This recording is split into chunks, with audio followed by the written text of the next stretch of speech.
it'll take me a little while to warm up to this because I haven't done it for a long time. But so the publication, you ready? The publication was the Tesla and Alexanderson system of radio. So I'm going to work on that, and then I got to work my way out so that you know what radio is. And did you bring my book, George? It's right here. No, a big one with all the pictures in it. I did not bring that one. Uh-oh. That has all the pictures. Needed that. Okay, well, we'll do without them. We can send Catherine back for it, and she can bring it back within an hour. Would that work? No, I'll just adapt. Because at any rate, you opened up at the right places. I have to figure out some way within about 45 minutes so that everybody can understand what that page means. So how many people here know what a quadratic equation is? Oh, that's pretty good. How many people know what a differential equation is? Oh, okay. Well, that's good. How many people know what Heaviside's telegraph equation is? Oh. How many people perform or play music? Okay. How many people wrench on engines, motors, pumps, circuit breaker boxes? Okay, so it looks like everybody will kind of, I can make an analogy. So the thing is this being the Tesla Society and all that, nobody ever seems to talk about who Tesla is. How many people here know who Tesla is? Okay. How many people know why his name stands out from everybody else? Okay, so Tesla is not a complete unknown. How many people get upset when you say Einstein's theory of relativity is wrong? There, good. Okay. So what you will get is the first public presentation of the theory of anti-relativity. Okay, so Nikola Tesla was a pinnacle in the electrical engineering world, which basically doesn't exist anymore. There's no electrical research anymore. There's no electrical laboratories. No one's ever bothered to complete the unfinished equations or all the mistakes or the whole situation. So we got to kind of go all the way back in order to understand what Tesla and his contemporaries are working on. Now you have to keep in mind with regard to Nikola Tesla, he wasn't just like a sole flash out of the blue individual that appeared from nowhere and just figured all this stuff out. What Nikola Tesla did is he rode the wave of an intellectual movement at the time. He was the peak of it, the quintessence of all the studies and theorizing and the math and everything that had accomplished with the start of a person by the name of Galvani would really be your beginning in all this. An Italian medical man that found that certain pieces of metal would cause animals' legs, if they weren't too deteriorated on the dissection table, to jump and twist. And then Galvani found that when there was a lightning storm, the legs would flop around on the table without any metal. So Galvani invented the antenna to experiment with what there was in space that made the animal's legs jump. And the detector that Galvani had at the time was the muscle tissue response to electricity. It didn't have any diodes or vacuum tubes or relays or magnets or nothing. It was just simply his detector was a biological organism that still responded to electrical stimulus. So what Galvani found was that there's an atmosphere around all metals. This atmosphere is different for each metal. It's identified with that metal. So if you have a metal of zinc and you have a metal of copper and you have two sheets of it and you have them all shiny, is in between them is an electrical condition. And this is what I'm going to have to explain to everybody so they can understand is what is in between this space. Okay, now later what happened is a guy by the name of Volta found that if he took this electrical atmosphere situation, okay, and it involved what's called an electrolyte, which is a fluid like salt water or lemon juice or something either strongly acidic or alkali, something basically corrosive. And you put this metal into a sandwich with the liquid in the form of a gauze or paper or jelly or something to hold it. Now all of a sudden this electrical influence can be conveyed from one metal plate to the other and produce fire. By putting a piece of metal across, you start to get fire. So what Volta did is he started compounding these little what are called cells and getting a higher and higher and higher amount of this electrical condition until eventually he could produce a standing electrical flame. Now this was the first time that mankind has ever been able to produce a continuous electrical discharge condition, because previous to that it was either permanent magnets, which you can't really get any electricity out of, and electrostatics, which you can't really get any electricity out of. And the reason is you can't have electricity until you have its two components, which is either electrostatic or magnetic. Now when the chemical cell was developed by Volta, now was the condition where not only did the atmosphere of the metal create the electrostatic condition, but the current flow through the metal of the chemicals trying to readjust through the dielectric or the electric medium, electrolyte, and the metals produces a current flow. Okay, of course, none of these people knew what any of that was back then. So a man by the name of Michael Faraday made an extremely important discovery that basically initiated the entire electrical age, and very little has changed since Faraday. Faraday found that in experimenting with this voltaic battery, as it's called, the word battery means like a line or a compounding of things. So a battery is a number of cells, a battery of cells. So if you have the thing that you put in your flashlight or your radio or whatever is not a battery, it's normally a cell, and then you use a number of them to make up a battery. So Faraday experimented with the battery and the wires and making the sparks, studying the sparks, and then what he found is the compass on the table pointer would move every time he was drawing the sparks.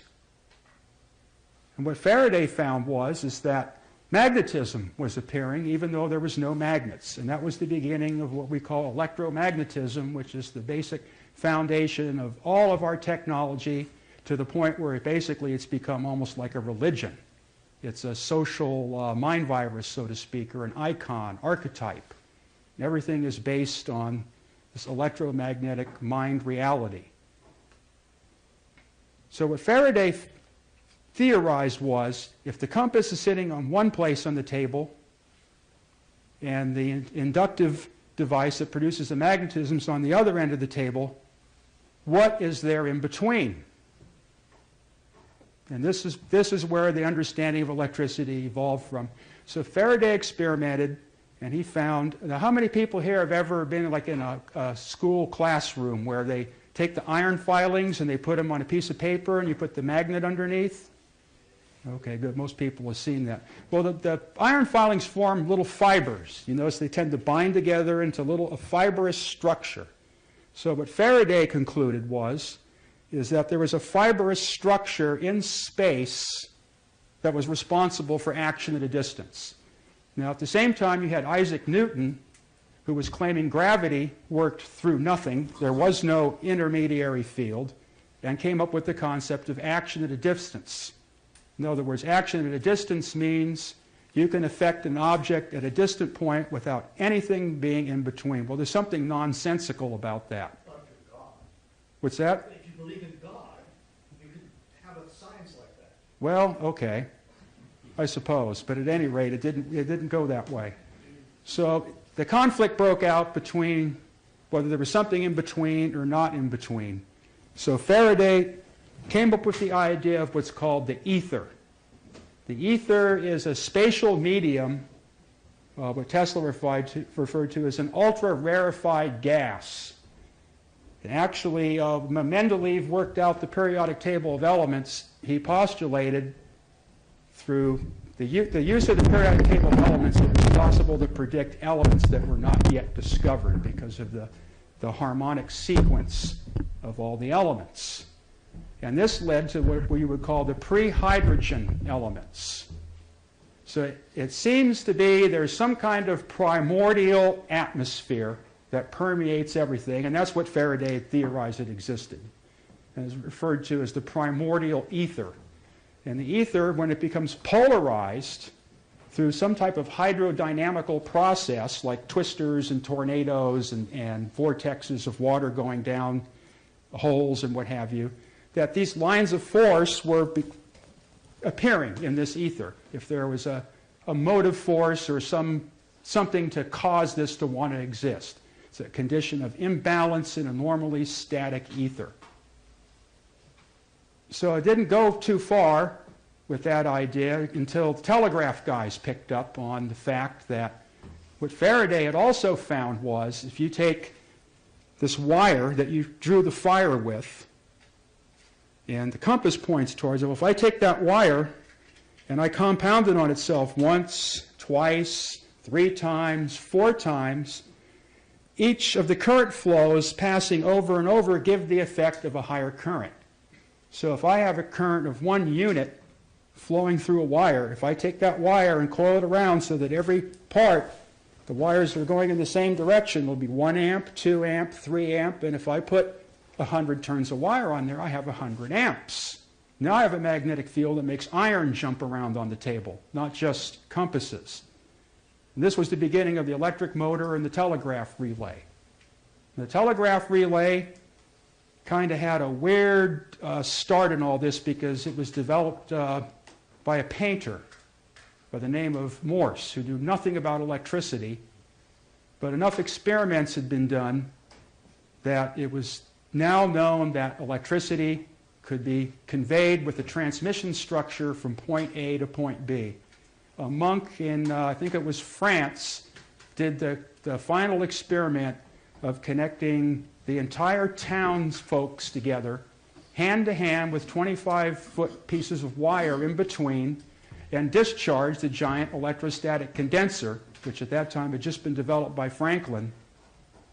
And everybody jumped simultaneously. They made a line 1 mile, and everybody jumped together. And at that point, that was the final proof that electricity was then thought instantaneous and can be conveyed to any point.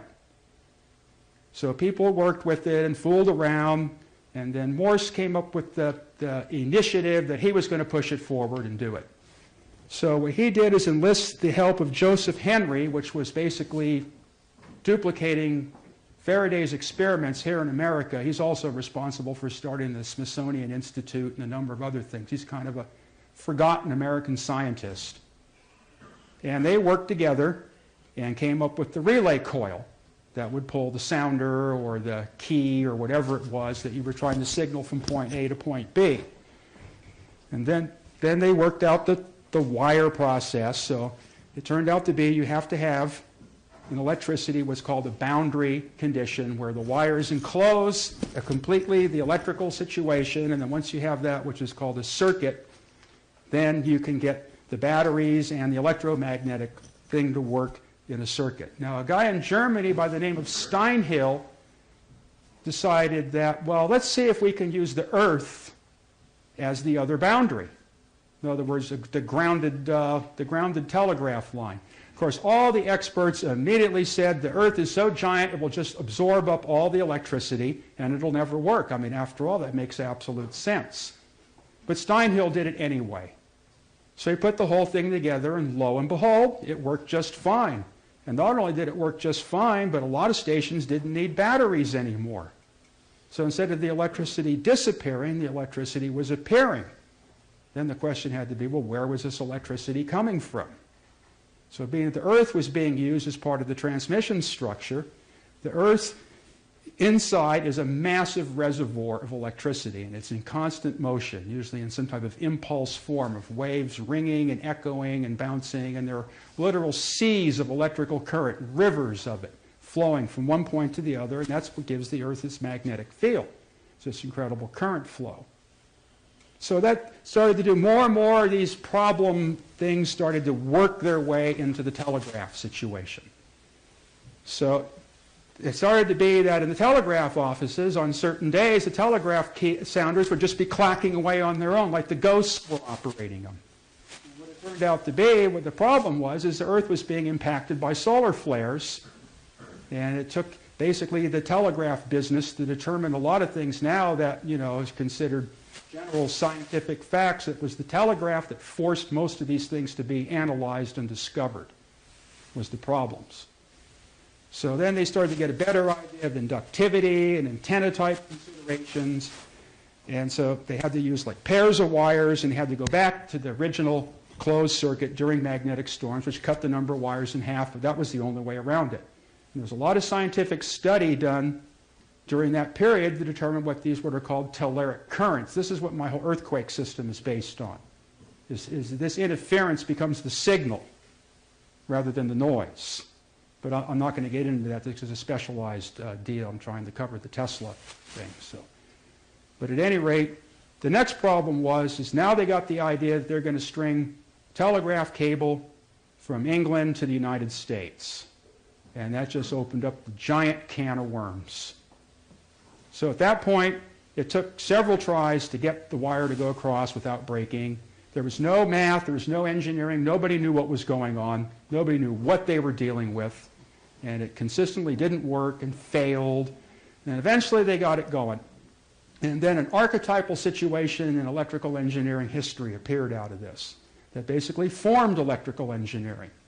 And at that time, the knowledge of electricity was being heavily advanced by a guy by the name of James Clerk Maxwell, who is basically a center figure in most of your modern, like, relativity and Einstein and electromagnetism. Most of this ties back to Maxwell. Maxwell made a discovery that just kind of twisted everybody's brain inside out. Maxwell was the first person to figure out how to use what's called the Newtonian Leibniz calculus, or what do they call it? They called it, there's a name for it, like elementals or something, where you reduce the points down to zero. What's the infinitesimals? It was the system of infinitesimals, which is kind of like Alice in Wonderland. You have to believe that something continues to exist even though you divided it all the way to zero. But the important thing is it gave the engineers and scientists a way to quantitatively study the condition of change. And it introduced the dimension of time into the study of natural phenomena such as electricity. That was probably one of the most important things that led to the ability of electricity to be engineered rather than just some weird thing that weird machines made that never really did anything other than shock people, and you couldn't do anything with it. It was just toys. It was basically, if you look at the situation in Europe, you have what's called the age of clocks.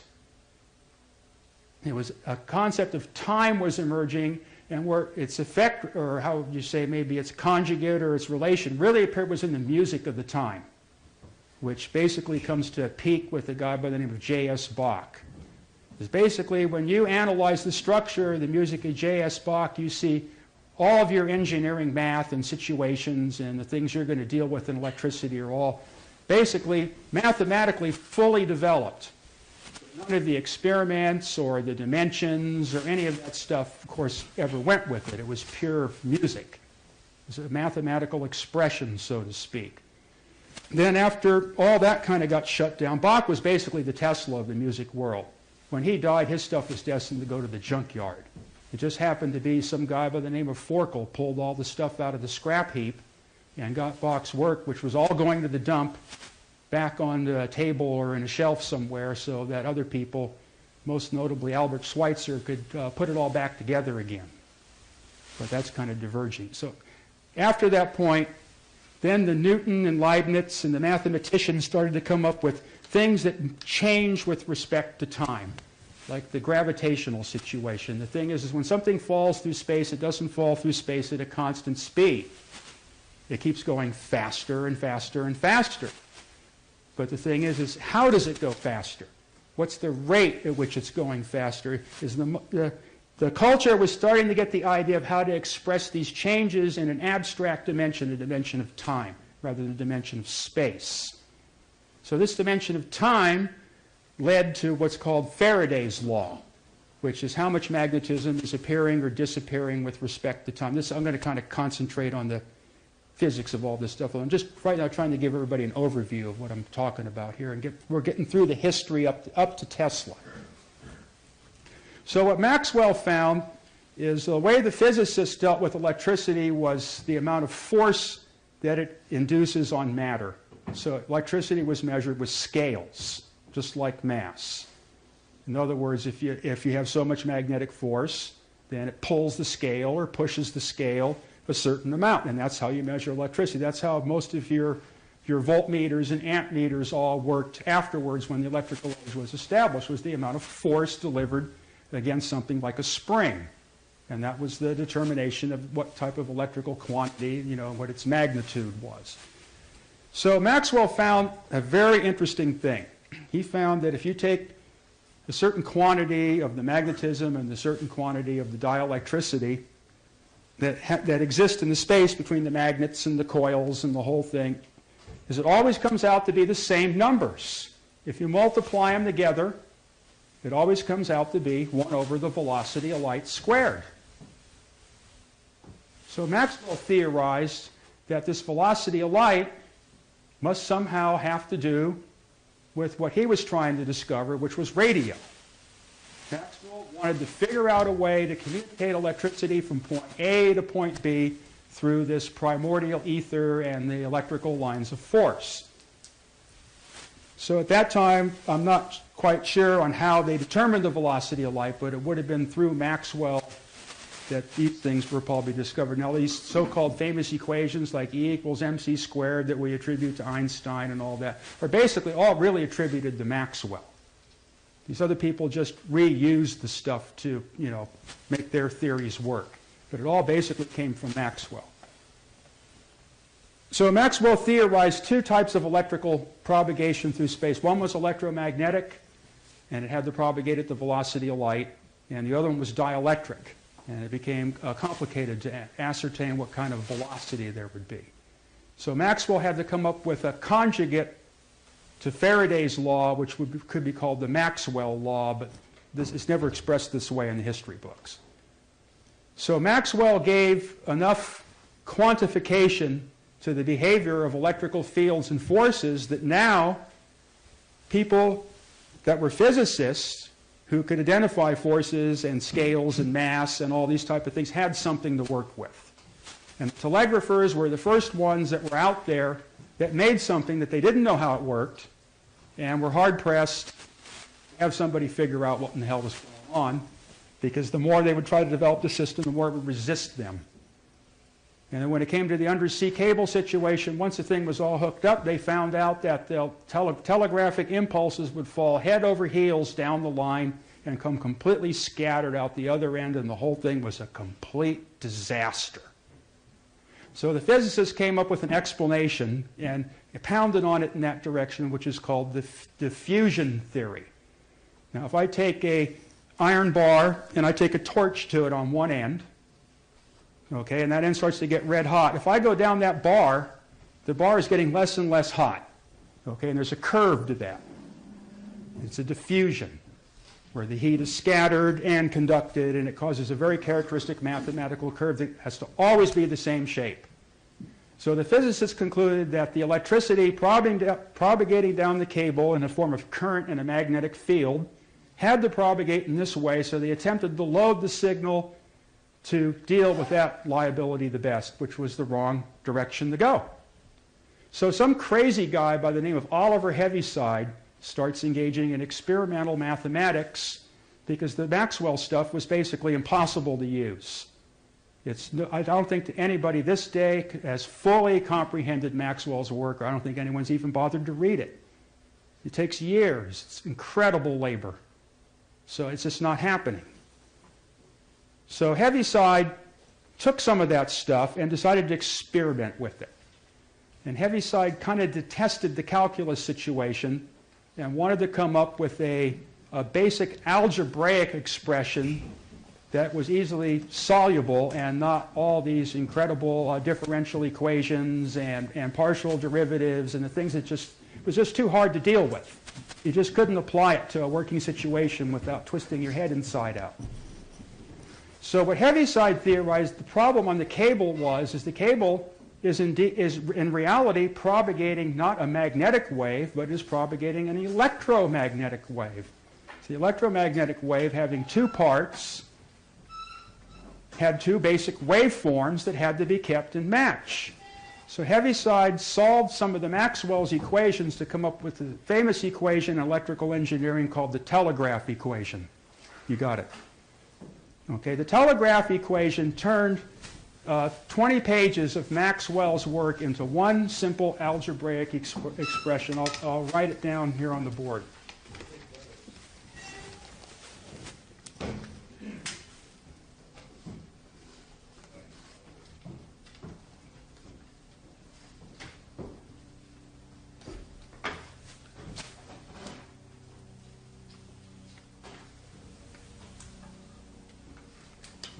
And that's the first term, the second term.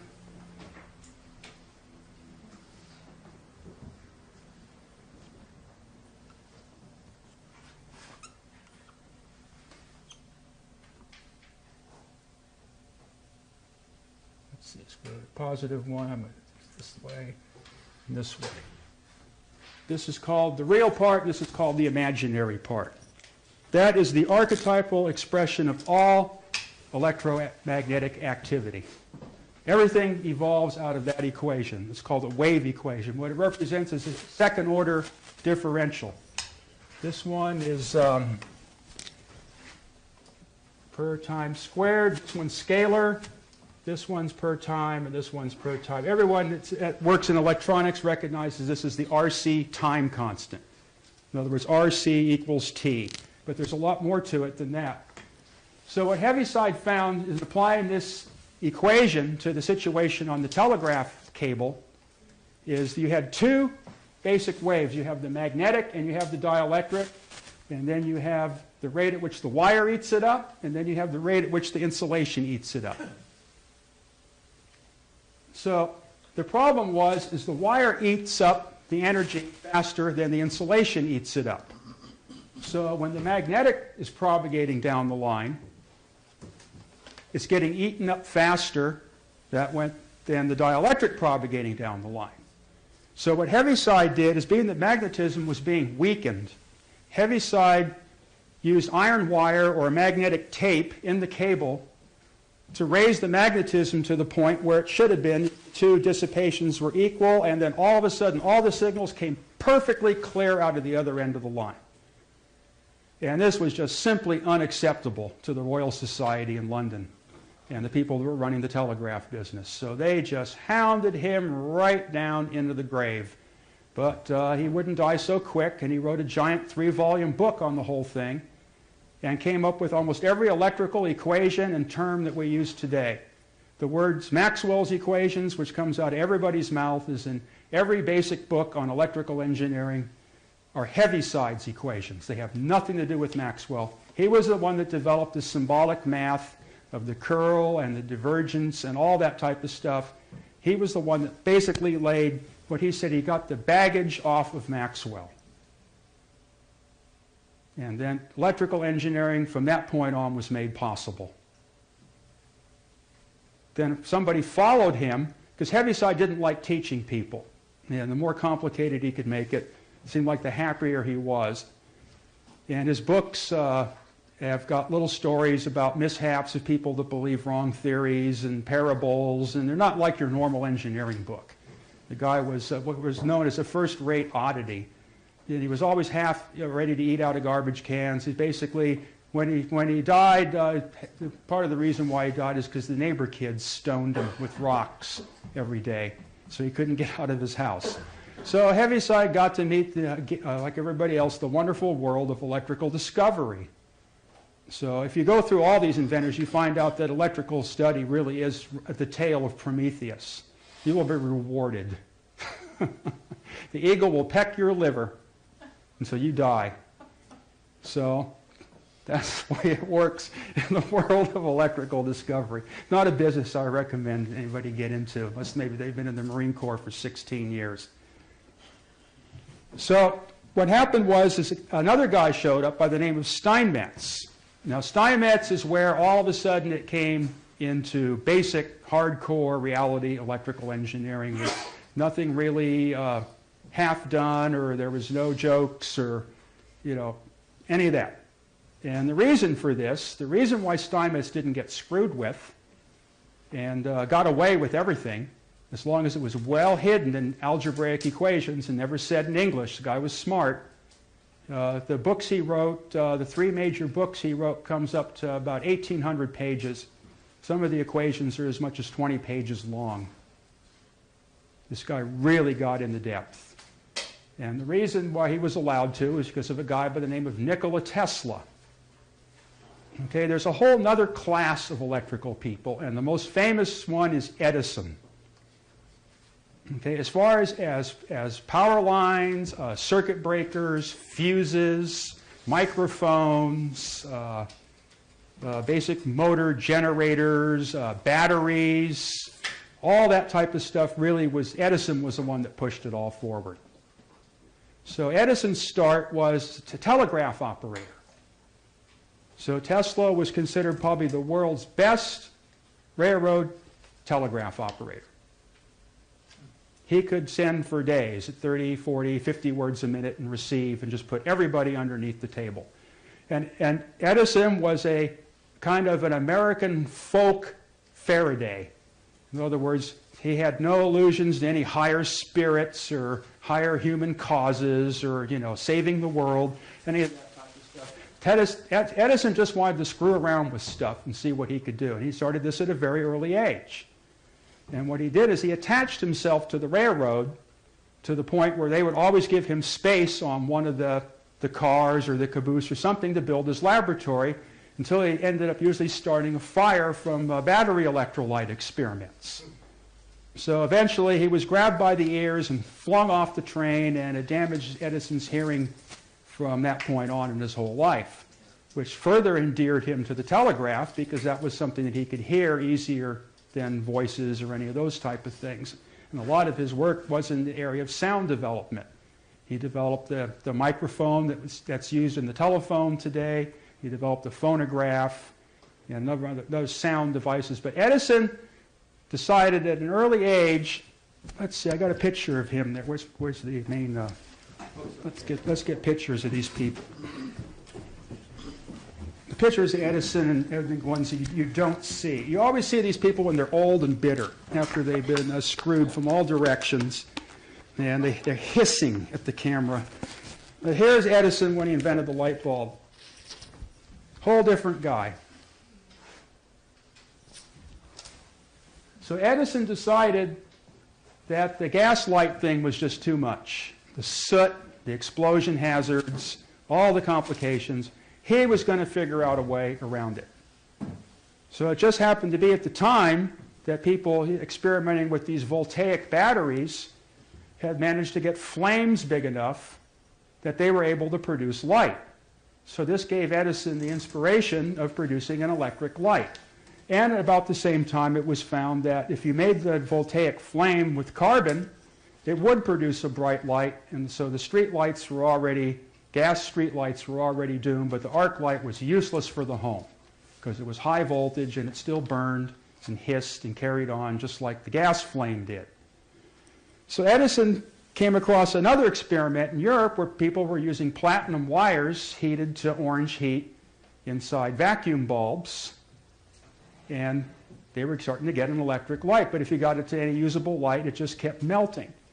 So Edison and his crew experimented and experimented and experimented and experimented with everything they could find on the face of the earth. They tried every metal, every combination, everything, and it was always the same deal. Once you got that thing up the white light, if it lasted for 5 minutes, you were lucky, and it went dead. So Edison, ready to give up, just about sick and dead from the whole ordeal, somehow got a hold of a bamboo fan and was looking at the fibers and playing with them and got the idea that if he cooked one of those fibers to the point where it turned to carbon, and the fibers were so strong that it still sprang like metal, that the carbon, which naturally wants to go white hot, would just make a natural inside filament for the light bulb. And sure enough, it worked. Gas companies didn't like that. Okay, so needless to say, the gas companies were not his friend. So Edison, trying to get the city of New York to adopt electric lighting system, of course, immediately comes up against the gas companies. And they have every trick in the book to try to put them out. So what the gas companies do is, okay, New York wants electric lighting system. What the gas companies did is they petitioned the city to force Edison to put all the electrical underground, which absolutely no technology existed for it, because the only electrical technology was the telegraph wire. In an Edison situation, instead of being a little 8-gauge iron wire, it had to be a 2-gauge piece of copper cable. So how was he going to make all this go underground? So Edison didn't give up. So what he did is he took pieces of copper pipe and soldered them all together, wrapped them in rope, poured tar into cast iron pipes like sewer pipes, into what are called Edison tubes.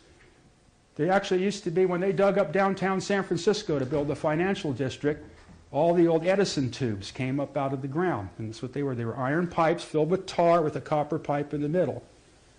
So Tesla set up this network of electrical plumbing under all the streets in New York City.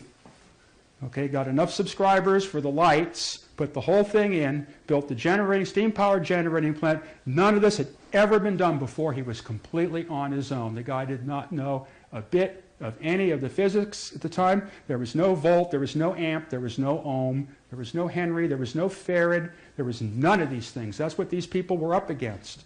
You couldn't open up the electrical engineer handbook and get your resistance tables off the wire. I mean, these guys had to make it out of zero, nothing. So at any rate, they got the thing all together. It was the first power station in New York City. It was called the Pearl Street Station.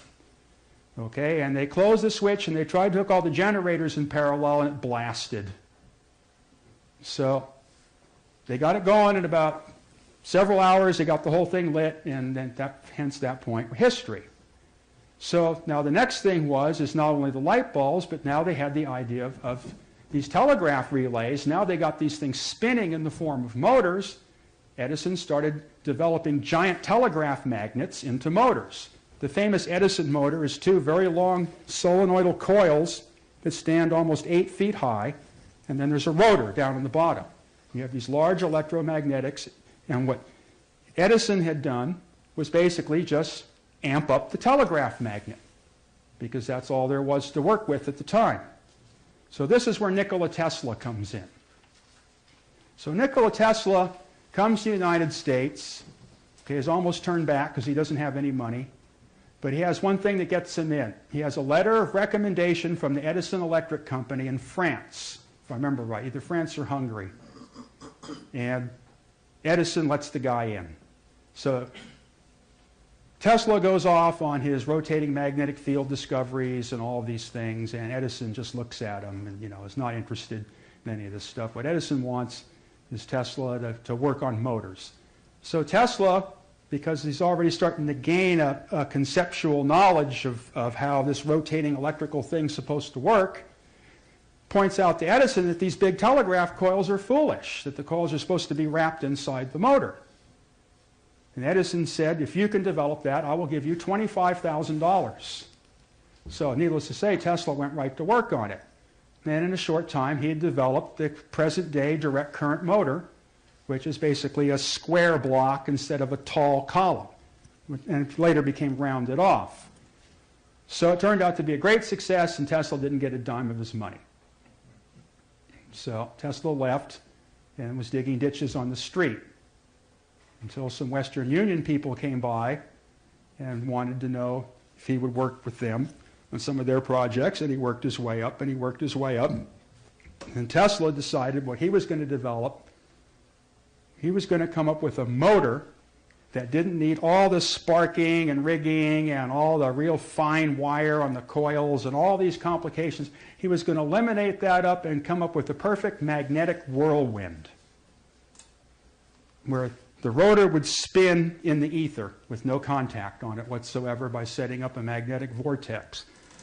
But there was no way to conceive such a thing at the time, because basically everything in electricity was a positive, negative reality, so you couldn't make anything spin, because it could either just go back or forth. And they fought, and they fought, and they fought, and there's no way. You had to have the commutator as the carrot in front of the horse to trick the field.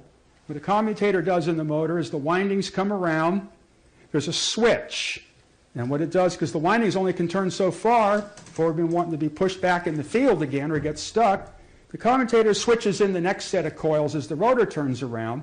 So it creates this kind of phantom thing where the coils are always trying to go towards something, but then they get disconnected in the previous batch. So it's like a lineup around the thing. And fools the motor in the spinning, but this thing throws off all this dust and sparks, and it's problematic in maintenance, and the motors are horribly inefficient because they have to have these big magnet coils with lots of current flowing through them. So Tesla fought the problem in his head, and everybody told him it was impossible, and he was an idiot for even trying. Think about it. So Tesla was reciting some poetry one day, and then watching the sun go down, and then had this idea, because of the poem he was reciting, was talking in such a fashion that if the sun's going down here, it's got to be coming up somewhere else, and got the idea of the quadrupolar polarity, where you have two plus and minuses at right angles to each other, and you switch them. So what Tesla developed was a way to make alternating current carry around, just like the phases of the moon. And drew the whole thing out in sand. The thing appeared in a flash in his mind, and everything was invented at that point. Because Tesla could go into visions so intense that Tesla was renowned for building motors in his head and running them for months to see the rate of bearing wear. So you're not a normal individual. So we can only imagine what went on in his head.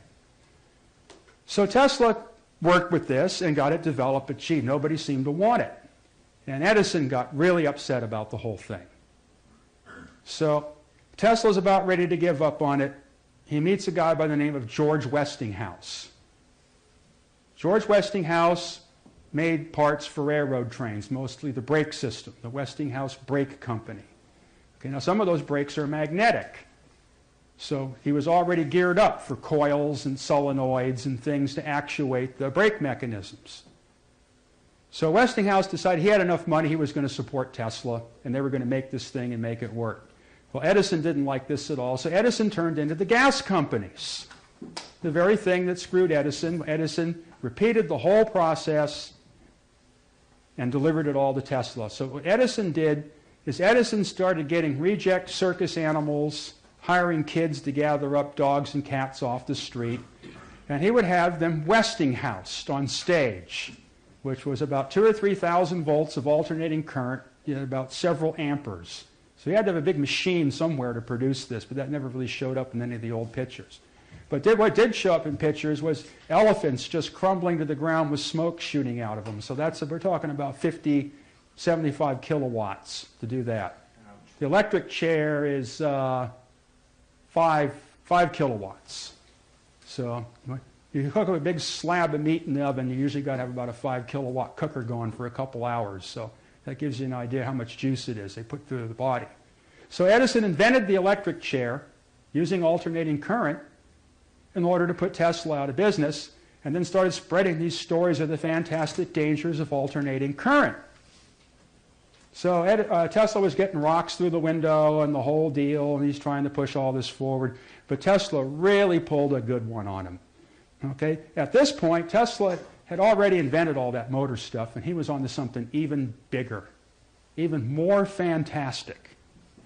So he wasn't really worried about a lot of things other than just getting his money. So here's what Tesla discovered. Tesla discovered a completely new type of electricity, unlike DC or AC. Another type of electricity. It's called impulse electricity. You need to stop for just. This impulse electricity behaved in a fashion that was completely extraordinary. It was getting back into the ether electrical concepts, because what it would produce would be so bizarre that it almost looked like the aurora borealis appearing around his coils. So what Tesla found is this type of electricity, rather than being damaging to the body actually seems to benefit from it. So Tesla was destined to give a demonstration of his more recent researches. He was already famous for his motor. Okay, and Steinmetz was already put in business in order to mathematically analyze the Tesla system so that General Electric could defeat Westinghouse in the Tesla patents. So that's how Steinmetz got basically started in the thing, and Tesla built all this stuff in his head, and he left no engineering math. He didn't need any of that.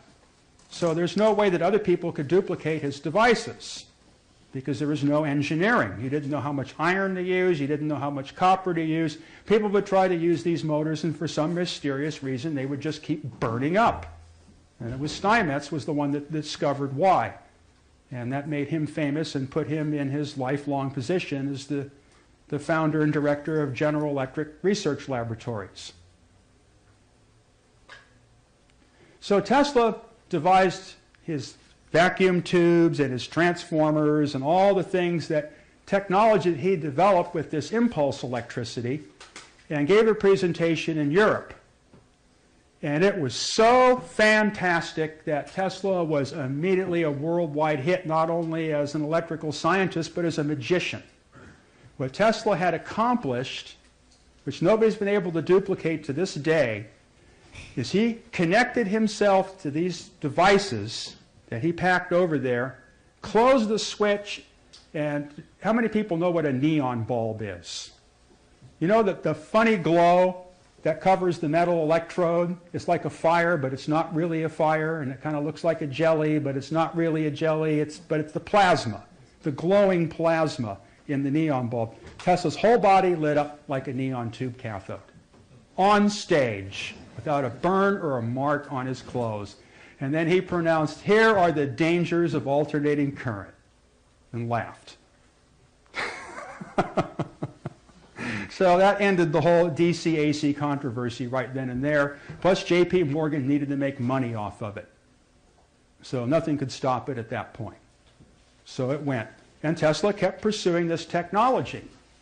So what Tesla found is Tesla came up with a situation that kind of defeated the whole physics end of the electrical engineering world, and that's basically why there's no knowledge or information on it, because it's just completely blocked off. These things are impossible. They can't happen. But, you build Tesla's devices as he prescribes in his writings, and you will get all of these effects. I've duplicated just about every Tesla experiment. In fact, actually, I'm very famous for being probably the only person that has ever duplicated Teslas in experiments. And it's not because I'm smart or that I talk to space aliens. What it is I don't make any improvements on the historic study. It's that simple. I just do exactly as instructed, and it all works exactly as described. So Tesla had come up with a way, with this high-frequency experimenting and the mechanical analogs that he developed to go along with it, to defeat the action-reaction law, or the Newtonian law, where every force has a counterforce. Tesla came up with a way to produce a push without having to lean against anything. He did it both electrically and mechanically. So what Tesla found is that similar devices that operated on the same frequencies or rates would communicate energy between each other. So what Tesla did was basically, at that time, discover radio. But the thing about Tesla's radio that's different is there's no real energy loss between the two devices. In other words, you can transmit from one device to the other, and there's not, it's like there's nothing going on in between. It goes right to the receiving device. The electrical meter doesn't start spinning at the transmitting station until the space heater is plugged in at the receiving station, and there doesn't seem to be anything measurable going on in between. And Tesla's aim was to produce a worldwide power system that was based on this principle, and the power system would be tuned to the natural resonant frequency of the Earth, and you could just simply disconnect all the generating stations, because the solar system would run the electrical plant. It would be one with the electrical system of the Earth. So what Tesla had to do is he had to do an experiment in Colorado to prove if he could resonate the Earth and make it take off.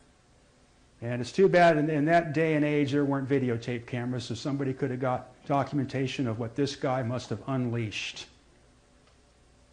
So what Tesla did is he figured out the frequency of the Earth, or the harmonic that he could use, which he started working at about 80 kilocycles, and eventually he worked his way down pretty close to 50 before the thing was all tuned up. It was a transformer that had a coil 50 feet in diameter. The output terminal of the thing was on 100 and something foot, at least 100 and something foot mast. And the idea was Tesla was going to send an electrical pulse into the Earth. It would bounce off the inside of the Earth and come back at a certain time with a certain increase or decrease in energy level. And he was going to continue this process, in microsecond groups as these 50 kilocycle waves are echoing in the planet, until what he would produce, it would be a giant electrical fountain of the Earth's activity at that point in Colorado, which kind of is a place where it was safe to blast because nobody would get hurt. The elevation was good, and this is the place he chose to do it. So when Tesla closed the switch, after all the experiments and tests, he produced for a period of about maybe 1 minute a standing lightning bolt at the terminal of his giant transformer in the building that contained it. Not just one pop, almost standing lightning bolt, modulated at about 5,000 cycles a second from his capacitor discharge switch. So the sound must have been something that was unfathomable to describe. Tesla succeeded in concentrating the entire electrical activity of the Earth into his station in Colorado. So he packed up his bags and moved back to New York, and in Long Island began to build the final station where this was not an experiment. It was something that worked. So he could start applying it to electrical transmission. Well, yeah. Okay.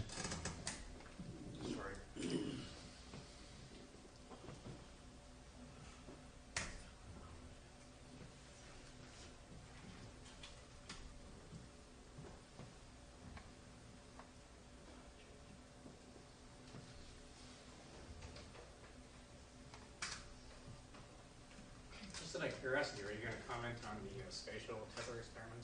In more recent times, it's a kind of reflection on the site. Which experiments now? The tether experiment, where they towed a line behind the spatial and collected this enormous amount of current. No, basically, this whole discussion ends with the death of Steinmetz. Okay, but I just thought it was like an interesting way.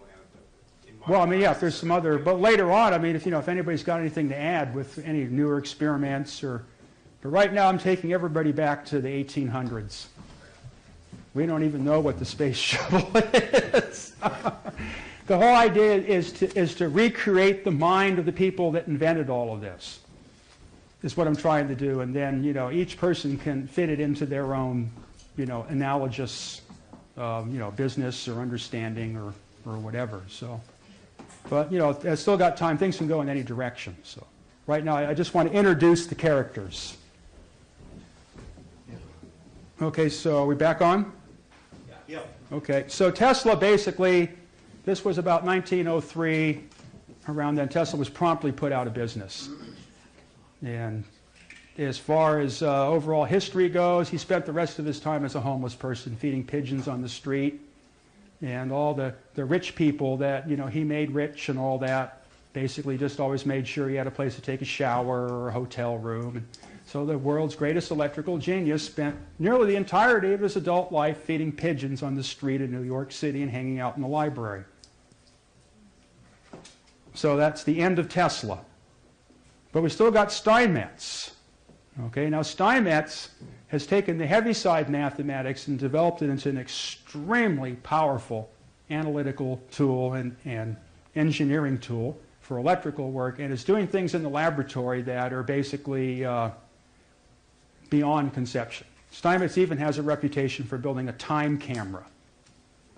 So Steinmetz wrote a book in 1900 called The Theory and Calculation of Alternating Current Phenomenon. That immediately made him world famous. Steinmetz found out why the AC motors were burning up and heating up, and developed what's called the law of hysteresis. The law of hysteresis is a situation where cause and effect no longer have a direct relationship. They're separated from each other. And through a hysteresis cycle, energy can appear or disappear into alternate forms. And basically, The internal combustion engine in the car works on a hysteresis cycle. The refrigerator in your house works on a hysteresis cycle, in that the cause and effect relationships are altered so that energy is transformed from one system or one state to another. Now, I diverge a little bit off of Steinmetz, but I want to get this concept in people's minds. Is everybody has the usual sing-song parrot idea that inside the cylinders of the engine in the car there are explosions. Okay, and these explosions create these pressure waves that push the pistons, and then when the pressure waves are all gone, then there's no more juice left and you have to get the crud out. And there's this heavy change of pressure and temperature, which basically an explosion defines. In other words, at one point the pressure's high, at another point the pressure's low in time. First it's hot, and then it's cooled off. Well, when you start to study reciprocating apparatus, you start to find that during the whole combustion cycle, there is absolutely no change in pressure in the cylinder.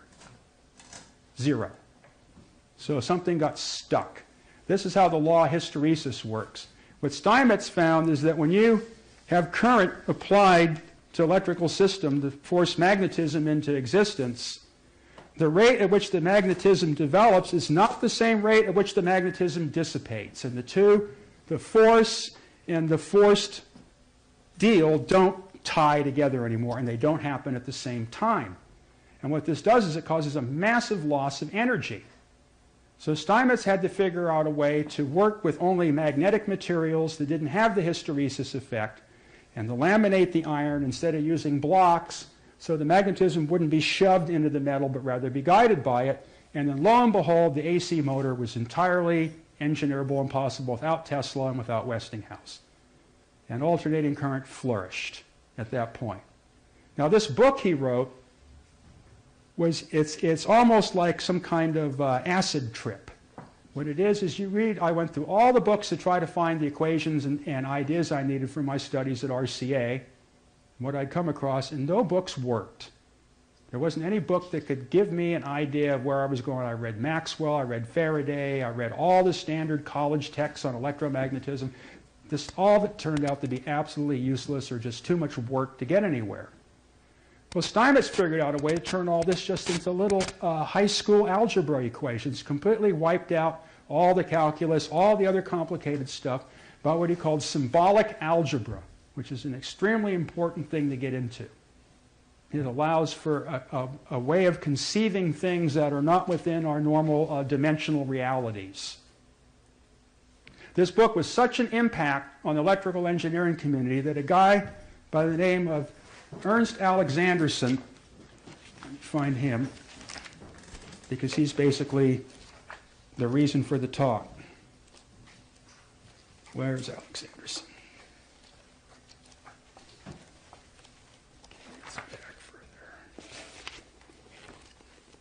Oh, I got a great picture of Steinmetz here. You got to see him too. Okay, that's when he's an old man. This is generator. We're in the right chapter, the GE chapter. That's when he started at General Electric. That was Alexanderson. Steinmetz is, when he started at General Electric,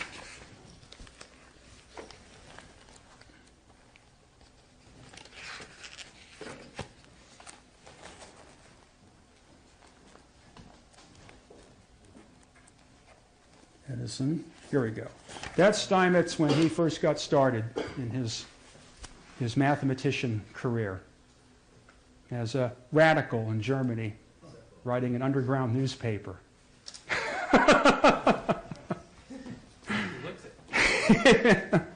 So the classic Steinmetz is, there he is with Einstein. You can see, here he is in the middle of the whole crowd. Can you, there you go, there he is in the middle. You can see his deformity. But he was the brain behind all the rest of them standing behind him. And he always had a little smile on his face, like he knew something that nobody else did. Here he is at his prime. The cigar was a fixture. If it was taken away from him, he disappeared into the bushes, and the whole GE crew would have to hunt the woods in New York to find where the rat was hiding. So that's how he kept his situation under control where he worked, because AC was not possible without Steinmetz. So Alexanderson got a hold of this Steinmetz book in Sweden, where he was studying electromechanical engineering, and jolted him to the point where he got on the first boat and came straight to GE Labs in New York and stand in front of Steinmetz. And Steinmetz took him right in, and they developed a type of radio that is now like the Tesla system, but another type of radio that's of equal importance in the whole situation here. Having all of Steinmetz's mathematical abilities and knowledge and GE Labs at his disposal, the whole idea was to get around the Tesla patent. You could not develop radio unless you got around the Tesla patent. So what Marconi did was circumvent it by suing, okay, and then screwed the whole thing up into something that resembled Tesla's system but wasn't Tesla's system.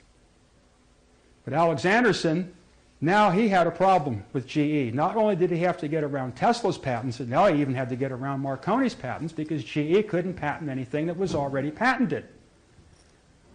So Alexanderson developed, based on the Marconi system, another type of radio. Now this radio is not really clear how this one works. This starts to get into the fringe area of radio propagation.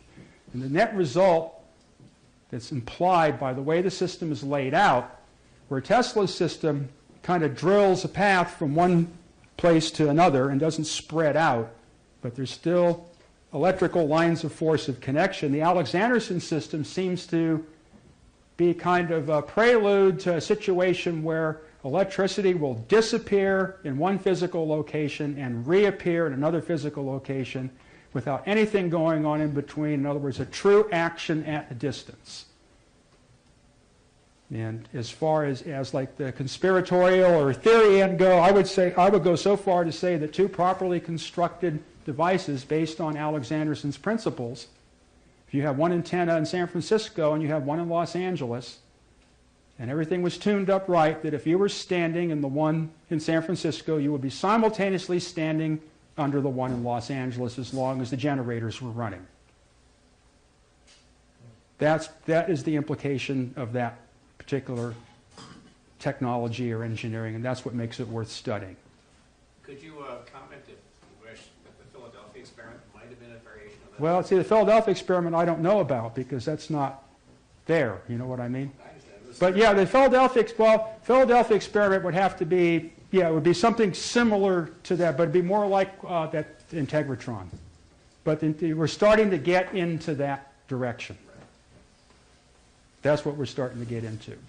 What it is what Alexanderson had done, the picture of his patent, well, I won't get into, I'll draw all that out. Alexanderson had done was to figure out a way to make an electric structure that is what's called scalar. In other words, there's no variation in space. If the structure, the switch is closed, the thing's turned on, if there's 100,000 volts at one end of the antenna at t equals 0, at the other end of the antenna, the 100,000 volts is still at t equals 0. There's no time delay for the wave to get from one end to the other. It can be completely neutralized. Now, the first place this was done was in a place called Bolinas, California, which is not too far away from here. This was the first full implementation of the Alexanderson principle to completely neutralize the velocity, because the velocity in the Alexanderson system is engineerable. It has no relation to the velocity of light other than infinite velocity and the velocity of light are two what would be called poles or zeros in the system. In other words, they're kind of like nodal points where it crosses over from one state to the other. This is what I use for my earthquake research, is I come up with an antenna that receives out of the ground in such a way that the interfering currents flowing around can't affect it because they have a velocity. The antenna has no velocity. It all responds instantaneously, so it only responds to what comes straight up out of the earth and not what's moving around in between. It could be presented another way, is you're presented with an engineering problem where you have 1 mile of ground rods with a spacing of 300 feet. What kind of transmission structure is going to connect those ground rods together so they're all operating instantaneously and one isn't late or early with respect to the other? That's the basic engineering problem. And the Alexanderson principle and the Tesla principles are the way out of these things. Now, what Tesla had done inadvertently is Tesla had created a situation where instead of plus or minus in his motor work, now he created 4 poles instead of 2. So you can't use plus and minus in its simplest form anymore because now you have 4 instead of 2. Let me see if I can get into the plus. Does this thing erase this grease thing? Okay. Well, not easy. Let's kind of get into plus and minus a little bit and see what all that really is all about, rather than something you just heard somewhere when you were 12 years old.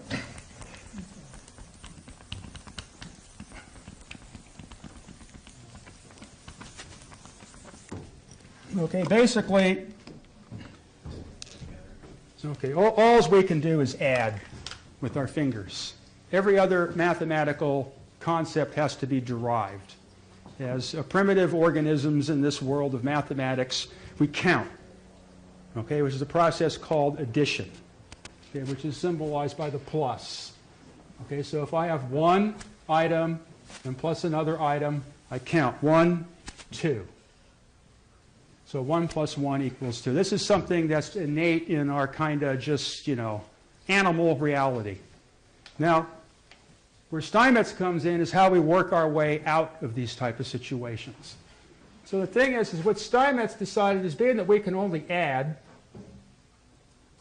because we're primitive creatures, if we want to subtract, we have to use what's called an operator to evoke subtraction. So what Steinmetz did is you take a minus 1 and you multiply that by 1.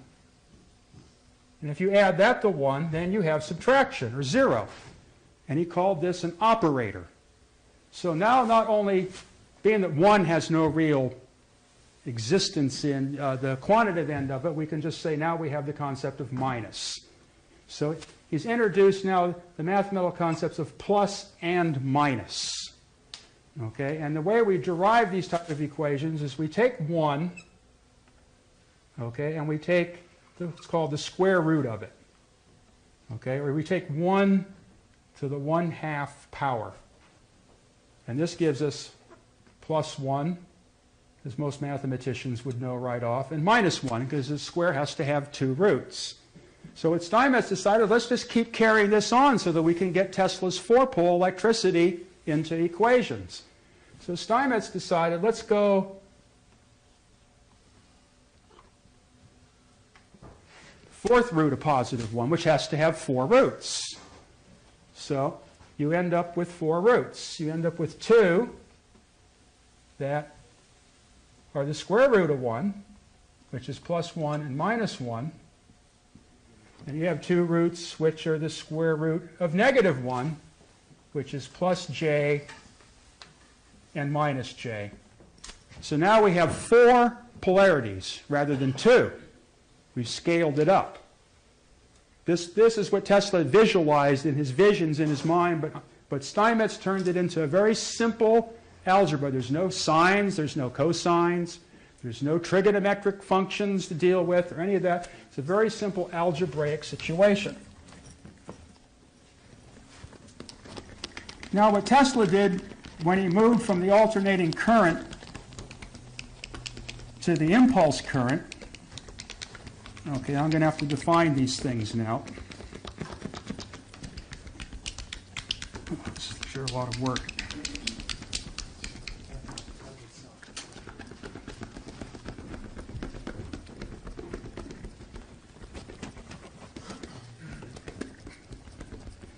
Okay, in the telegraph days, we have what was called continuous current from batteries. In other words, as time moves forward, if we have a device which basically measures the current, it's always the same. It's always constant. Okay, and the chemicals as well as the ether move in the direction of the current and gives us the false illusion that the wire is carrying the current and not the ether in the space between. If we take an electrical condition, let's see how I'm going to go about this now. Okay, well, I'm going to stay with this. Now, if we take this current, okay, what Tesla worked with was alternating current. So now with alternating current, what it is in a constant, where this current is constant, alternating current is in a constant state of change. So that really be represented by a line anymore, but now it's represented by a circle, okay, which continuously moves. Okay, and if we take projections of this circle, we find that there's one piece of the wave at one plus minus type of situation that produces a kind of sideways spiral, which is known as a sine wave. Okay, but the thing is we're dealing with a circle. So what it is we got this other wave, okay, and it's moving in a contrary conjugate type of situation. So at every time the current's not zero, but there's another one to back it up, and they just keep going around the cycle, and that's what makes the motor turn. We start off with plus 1, and then 90 degrees later plus j appears, and then 180 degrees later minus 1 appears, and then 270 degrees later minus j appears, and then 360 we're back to 1, so that the piece of iron inside the motor doesn't have to be connected to anything, because now it's just simply following the magnetism around. It becomes the perfect electric motor. Now, what Steinmetz shows is if we take this direct current, okay, and we open the switch. Okay, the big problem in electrical engineering in the beginning is when you open the switch, when they built the big substations and the transformers and all that, you can't turn the electricity off. It'll blast. So now Steinmetz had a new job. Why was everything exploding? First he stopped it from cooking. Now it's exploding. When they got the power level high enough, well, it turns out to be that the magnetism and the dielectric fields have stored energy. And if it has nowhere to go, it will blast a hole to get there. So what it is when you turn off the electricity, if it's pretty much in a direct current circuit and it's not much to store electric fields like coils or condensers or just light bulbs, what it is the current has to change at some rate. It has to move. It has to go into another direction. So what you get is you get what are called transient currents or impulse currents. You get these little jolts and changes as things are trying to readjust. So if I have a current, okay, and then all of a sudden I switch that current, then I get like a spike. Okay, and that sudden rate of change is like an electrical impulse. It's not an oscillation or a cycle. It's not continuous. It's a quick change from one step to the other, and the whole electrical system has to readjust to this. So usually what happens, being that there's so much stored energy, that it starts in an oscillation, where the energy has to go between the various forms and bounce back and forth to try to get out, and it produces what's called an oscillating current, where the sine waves now are compounded with this other dampening wave, and it produces oscillating currents. Now these type of currents no longer have frequencies in the conventional sense. This has no frequency, DC. This has a constant frequency, an RPM, which we call cycles per second. But this has a different type of frequency in that you find that these curves, just like these curves always move in a sinusoidal form, these curves always move in an exponential form. And it turns out to be the same exponents that are associated with things cooling off or leaking or any type of dissipative type of phenomena. It never occurs at a constant rate, but it occurs like gravity on a rate upon a rate. And it also is a frequency of types, but it would be called an imaginary frequency. And instead of being in cycles per second, it's what's called in decibels per second. Now the generalized electric transient will be some combination of those and will produce this complex frequency. So these things were all running up and down the transmission lines and getting in the transformer coils and motor coils and starting fires, and sparks would just jump off of the lines and hit people for no apparent reason and blast them out of existence. It was a real problem. So Steinmetz wrote his second book, The Theory and Calculation of Transient Electrical Phenomena. And out of this book emerged this understanding of electricity that is so far in advance of anything today that it's just mind-boggling what this guy had discovered. And this, again, is what Alex Anderson had to work with in the development of his radio. Now, what Tesla did is, in using these impulse currents and oscillating currents in his engineering, Tesla came up with another type of polarity situation where there's only one pole. That's it. In other words, it's not even the square root of 1 anymore. It's the 1 root of 1, which is just 1. There is no plus and minus. Tesla came up with an electrical device where he could connect it to something like the Earth, and it would create electrical movement in the Earth, but it wouldn't have anything else to connect to. It was a one pole. It was just simply a plus. There was no negative. There was no return circuit. Because the situation is like I explained, if you're going to transmit electricity or receive electricity out of the ground, you put in 2 ground rods in the earth, okay, and you connect these to a battery. The telegraphers tried it, and that's the first thing they found out is most electricity just goes between the ground rods. Now, if I make that alternating current, well, it's just going to be the same thing. I can make a quadrupolar alternating current, then you've got 4 ground rods. All it's going to do is spin around inside. So the problem is how are you going to do something where you can transmit into the earth and not deal with the circulatory effect? So this is where Tesla's researches and writings and work are most important, is how did he accomplish this? And the implication out of this is the existence of another space called counter space. Shortly after these things started being developed, a guy by the name of Rudolf Steiner started to come up with a way that the mathematics, him and his followers, would get into this what he called a counter-spatial situation. In other words, now there's not just one space, but there's 2 spaces. And it's very similar to this addition and subtraction situation. Now, the thing that makes electricity so interesting and worth studying is the fact that electricity, in always being a 4-pole situation, exists in never any less than 2 dimensions at one time. There is no electricity unless you have magnetism and you have dielectricity. Otherwise, it's just magnetism and dielectricity. Until the 2 are united in some type of geometric configuration, you do not have electricity.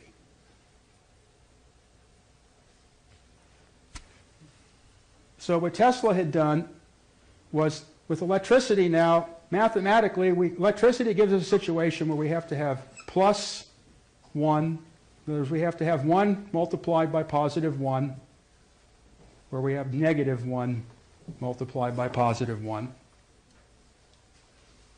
So it gives us our positives and negatives.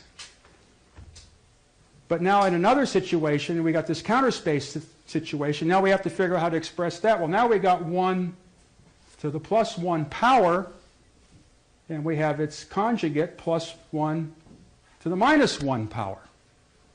So now we have taken a step from addition and subtraction to now we have multiplication and division, which is a more compounded, abstract type of process. And it's always in a logarithmic form. It's not in a linear form. It's not additive. It's compounding, cumulative in a certain sense. It's a situation like 1, 2, 4, 8, 16, 32. It's that type of situation. So what electricity implies, if this is our spatial, because multiplying is usually your spatial deal, where addition subtraction is your time deal, is in electricity, unlike in physical situations or physics situations or anything where you're dealing with regular matter, is now you have electricity that goes forwards in time and you have electricity that goes backwards in time. You have electricity that exists in space and you have electricity that exists in counter space.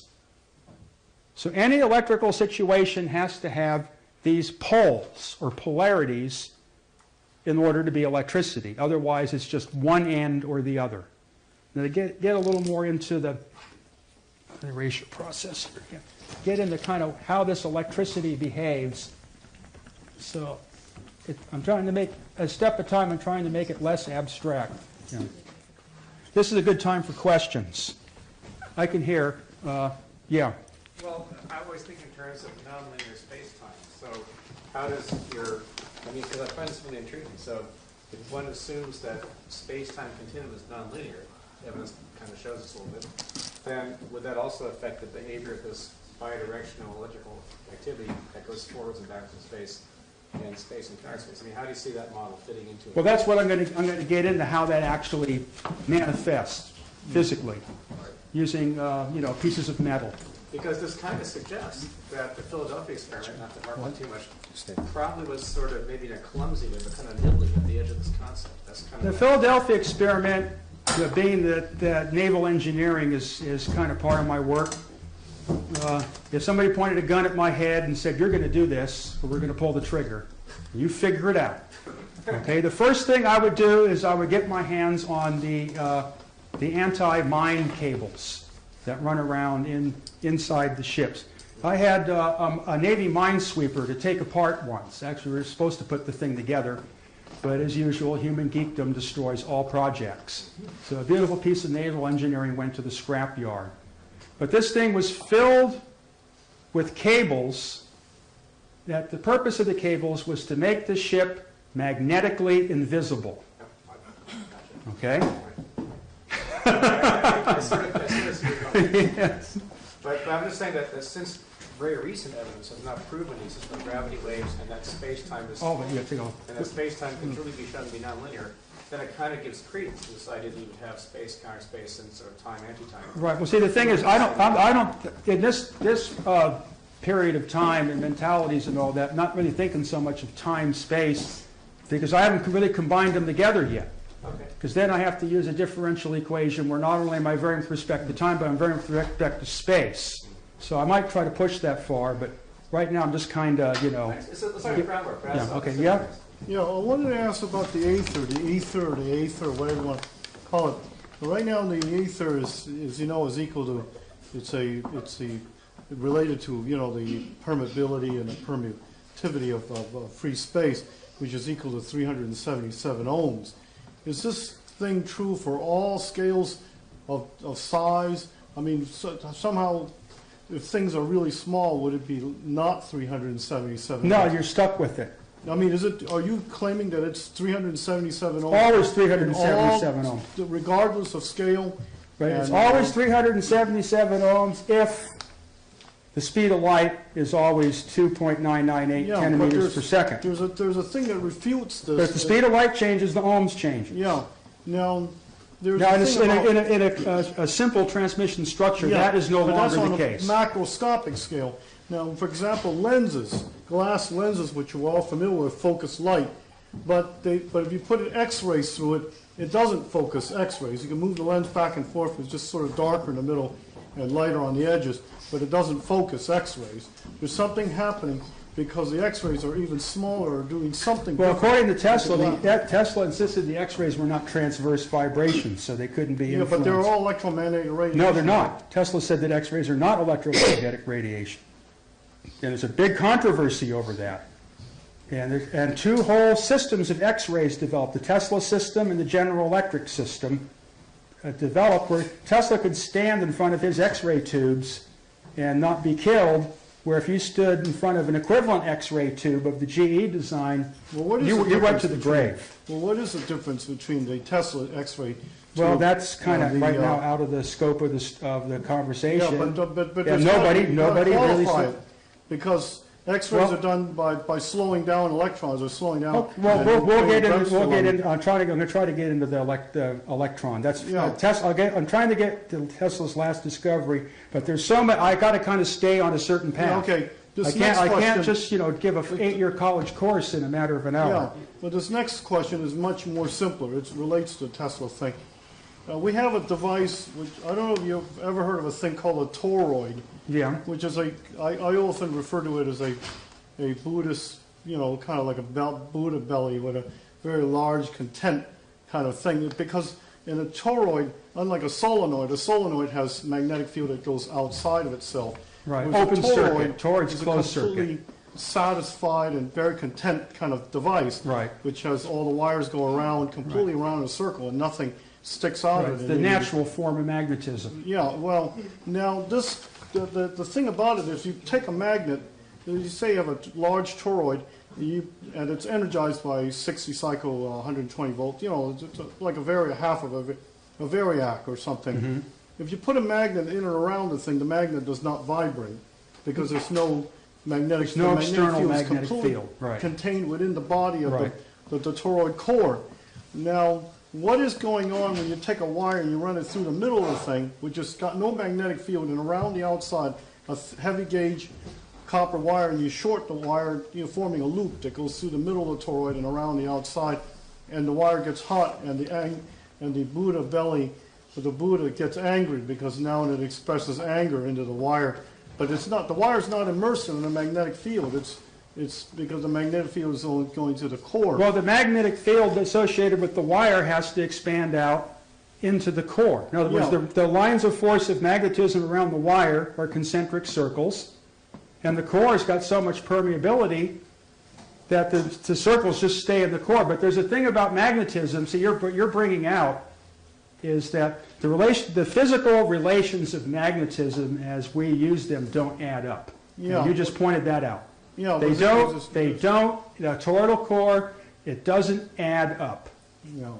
There's some way and that's where this counter space comes in. There's some way that the wire, see what you're describing, what you've done is you've made one turn around the toroid that's now shorted out. Yeah.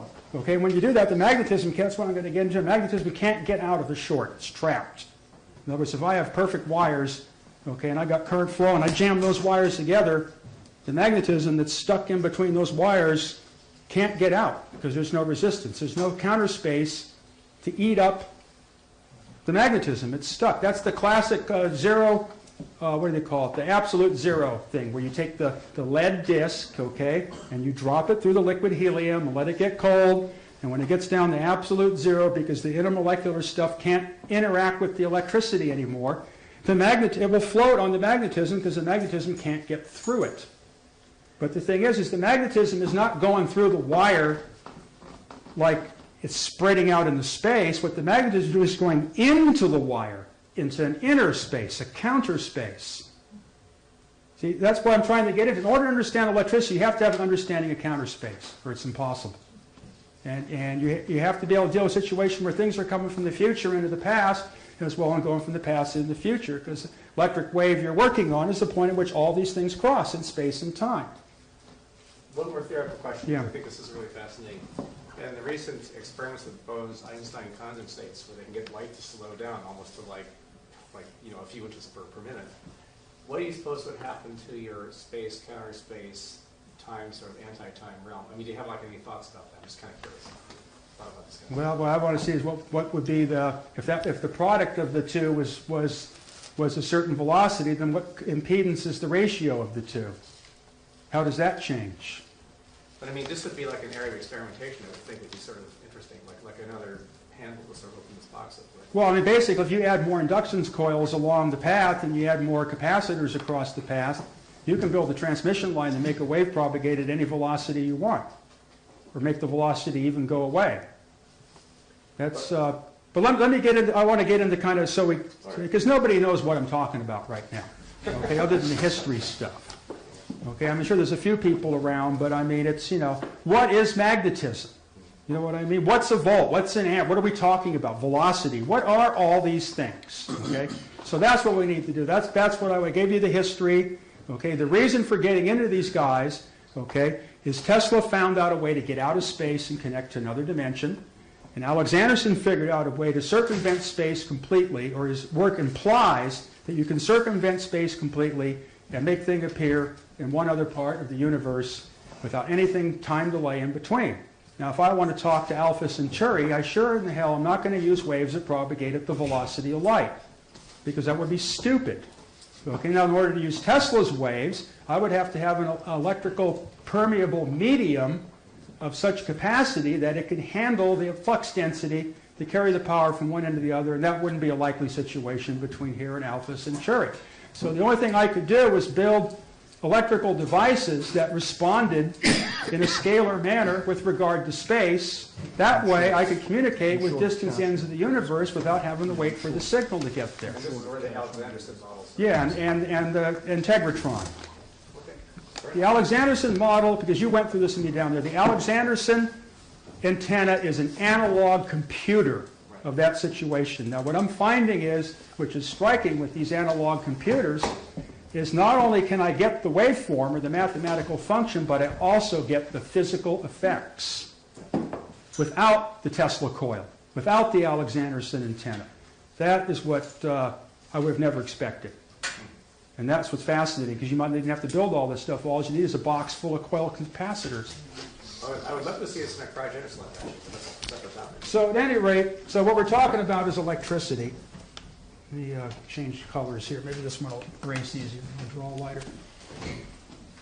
Okay, so let's come up with a dynamical situation that everybody can relate to, because they all drive. Everybody here drives an automobile, or has been in one. So what we're going to do is we're going to use that as our model. Okay, and we're going to analyze it dynamically, just as we would all these electrical things I'm talking about.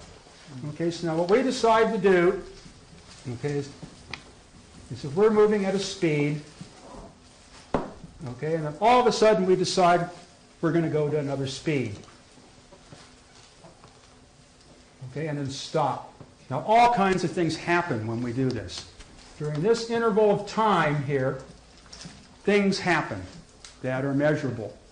Okay, now if the speed increases at a constant rate, what we get is we have a force pushing us, okay, which all of a sudden becomes a constant force, okay, pushing back. And then when the speed change is over and we're at a steady speed, this force disappears, and then there's no more perception of movement. Now another thing happens. If we measure the quantity of gasoline in the gas tank, okay, and there's 100 cubic centimeters before we start, and there's 50 cubic centimeters after we execute this function, then not only do we have this wave in time, but now we have this little cube in space of gasoline that doesn't exist anymore. In other words, we have this force that appeared and disappeared, and we have 50 cubic centimeters of gasoline that went somewhere and is gone. Now this is what's called differentiation and integration. This is calculus. Okay, this is how Newton and Leibniz and these people, they wanted to find the relationships between these situations of why you have this integrated situation where you have the accumulation. In other words, the gasoline just doesn't disappear at once, but it accumulates or deaccumulates. In other words, it's an averaging process that weighs something that you can hold on to. Now we have this time differential here, which is kind of abstract. It's like only there when we're changing velocity, and then it's gone. So now if we take the weight of your body, okay, and we symbolize it by the Greek letter phi, okay, now we take this, you put a scale against your back in the seat, and we take that, okay, and we symbolize that by the Roman letter E. Okay, and we take this interval of time here, and we call that T. So this is the weight of your body. Okay, this is how much perpendicular weight there is pushing back on the seat. In other words, the reactionary weight, and this is the time in which this happens. Well, lo and behold, then we have a situation where we've analyzed algebraically what's going on with a very simple mathematical ratio. In other words, your weight as a ratio to the time involved in changing your velocity gives you a force E. Now what I can do without any changes at all is this Greek letter phi represents a quantity of magnetism. Okay, the time T represents the change in that quantity of magnetism, whether I'm turning the current up or I'm turning the current down or the magnet's moving or whatever. And that gives me what's called the electromotive force E. So now everybody here understands Faraday's law. It's that simple. So this is how electrodynamics and electromagnetism were created, was out of this simple relationship. If I have a quantity of magnetism and I vary it with respect to time, it gives me something appears, an electromotive force. Now this electromotive force then can be taken and applied to another situation, and then we can start to compound this stuff out. Now, it turns out there's a pair of these equations in electricity because electricity is working in 2 dimensions. So we already know about magnetism. We know also electricity has to consist of what's called the dielectric or electrostatic field. So now we have 2 quantities. We not just have the weight quantity and the single process, but we have a pair of these things. Now, if I take and use the Greek letter psi to represent the electrostatic field, and I vary that with respect to time,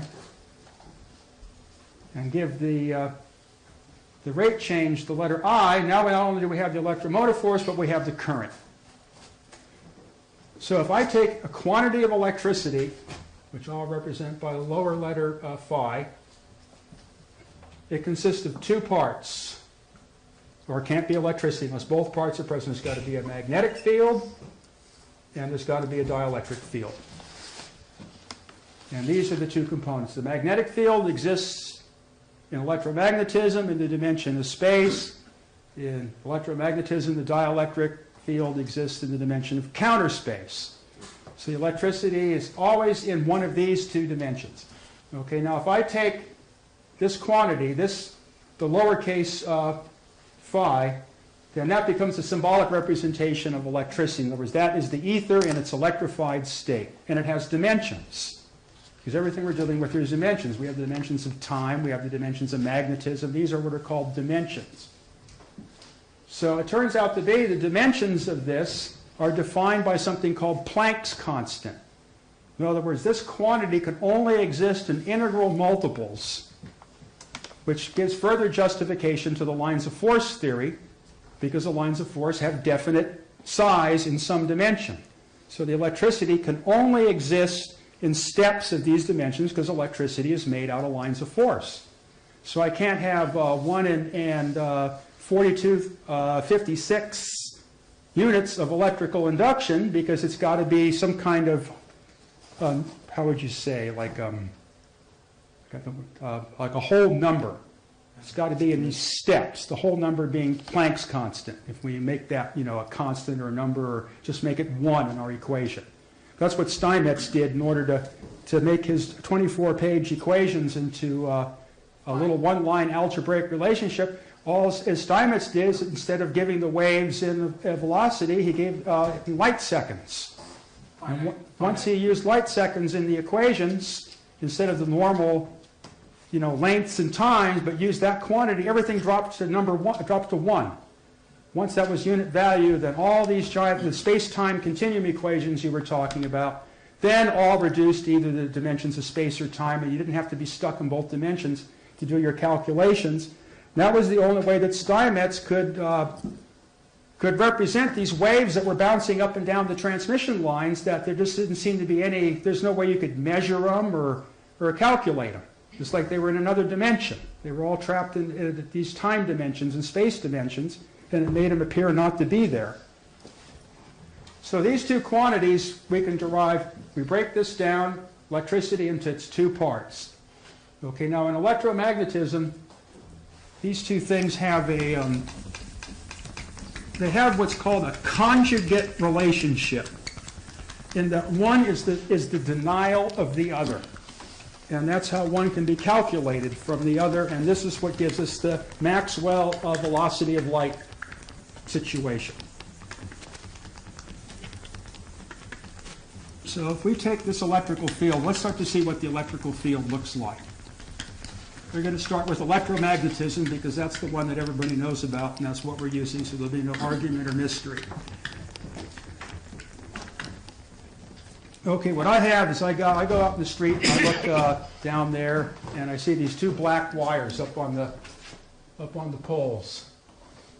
Okay, the old 1800 municipal railway DC wires still run down this street that's Fulton here. Okay, so we're gonna see what's going on with these wires. Okay, there's 600 volts in these wires at 2,500 amps. Okay, which is kind of cranking. Those buses draw a lot of juice. So we're going to do, these wires, they sit on these pieces of wood, which are referred to as insulators. I'm sorry, how many volts at 20? 600. Wow. The feeders are 5,000 amps out of the rectifier. By the time they get here, it's probably more like 500. But if you look at the insulation all burned off, you can see that these things have been jammed up to about 2,500 amps. Okay, so what I have is I got a place that produces the electricity. Okay, I don't know where the rectifier stations are anymore. There's one back here down somewhere between Fulton and Geary, where the juice comes from. Okay, it's going down the road in between these poles to the buses, okay, that are down at the end of the street coming up here. And it produces all these kind of effects. Okay, what it is the wires are trapping the electricity so it can only go this way, only go down, up and down the line. Okay, it can't go over here or there or whatever. It's got to go one way. There is no electricity flowing in the wires whatsoever to speak of. It's non-existent. It's in the space between the wires. So now if we take these two conductors and we take a nice sideways chop so we don't have to look at the length, okay, we find that around these pieces of wire are circulations of ether.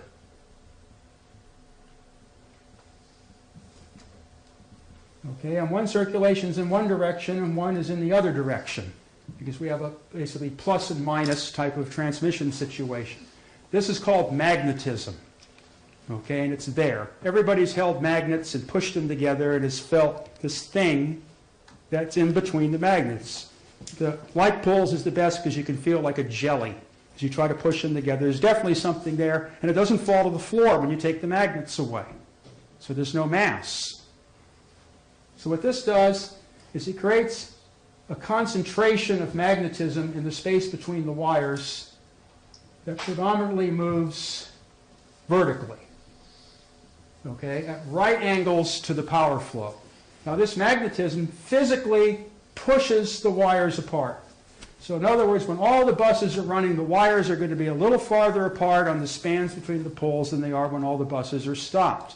So there's definitely some kind of pressure or something exists in between here. Okay, now the thing is the further I spread out, let's take one span as our differential element of these wires. Let's say about 150 feet from pole to pole. I take that section of cable and that's all I'm going to look at. Okay? There's a quantity of this magnetism in between these cables, okay, by this circulatory ether condition, pushing the cables apart. Now if I let the cables move apart, or I spread them apart more, by putting in another insulator, moving all the cables over, now this will hold more magnetism, obviously. Now if I put a chunk of iron or some kind of magnetic material in between those wires, okay, that magnetic material is going to suck in the magnetism, and again there will be more magnetic storage capability inside this electromagnetic structure. But with the iron, if I keep increasing the current situation of the magnetism so that the iron can't hold anymore, the iron goes into what's called saturation, and it will no longer hold any more magnetism, and all the rest of the magnetism that's produced by the generating station will have to continue to exist outside the iron. It's what's called a saturation condition. All these things are completely archetypal of space. You can only jam so much in the bottle. Okay, you can only fit so many cars in the parking lot. These are all normal properties of space. Okay, now we'll look at these wires a little further. Okay, well, not only are we dealing with the current of 2,500 amps, but we're dealing with a voltage of 600 volts. Because we got to have the volts and the amps, we got to have the magnetic and the dielectric before we have electricity. Okay, now these lines of force, if I take one wire and focus in on it real close, okay, the magnetism goes around like this in perfect circles if the wire's a perfect circle. The dielectric is completely contrary. It's conjugate. If everywhere in space a magnetic sectional line of force has direction, the dielectric field will always be at 90 degrees of that, and there's no alternation of it possible. Okay. So we have where the magnetism is concentric, the dielectric is radial.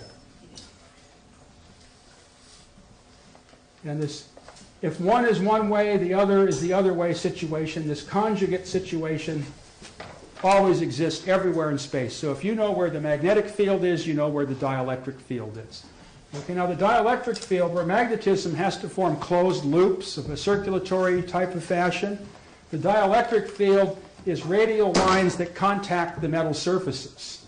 So they come out and they arch. And everywhere in space, they're at right angles to whatever magnetism exists. So now we have another field of force that exists as a conjugate to the magnetic field of force. And the two of them make up the electric field. Okay, now these forces, the more I raise the voltage, the more it wants to pull the wires together. Not push them apart, but pull them together. So the force is opposite. Now, if I move the wires closer together, these electrostatic lines of force or dielectric lines of force become even more concentrated. So now that I've moved this section of transmission line, the wires close together, the closer the wires are together, the more electrostatic energy the system will store. And it tends to pull itself together, where in the magnetic, the more magnetism there is, the more it wants to push the wires apart and make itself bigger to store the energy. So now we're starting to get into the concept of counter space. We've entered the counter space logic right now. We have two spatial conditions.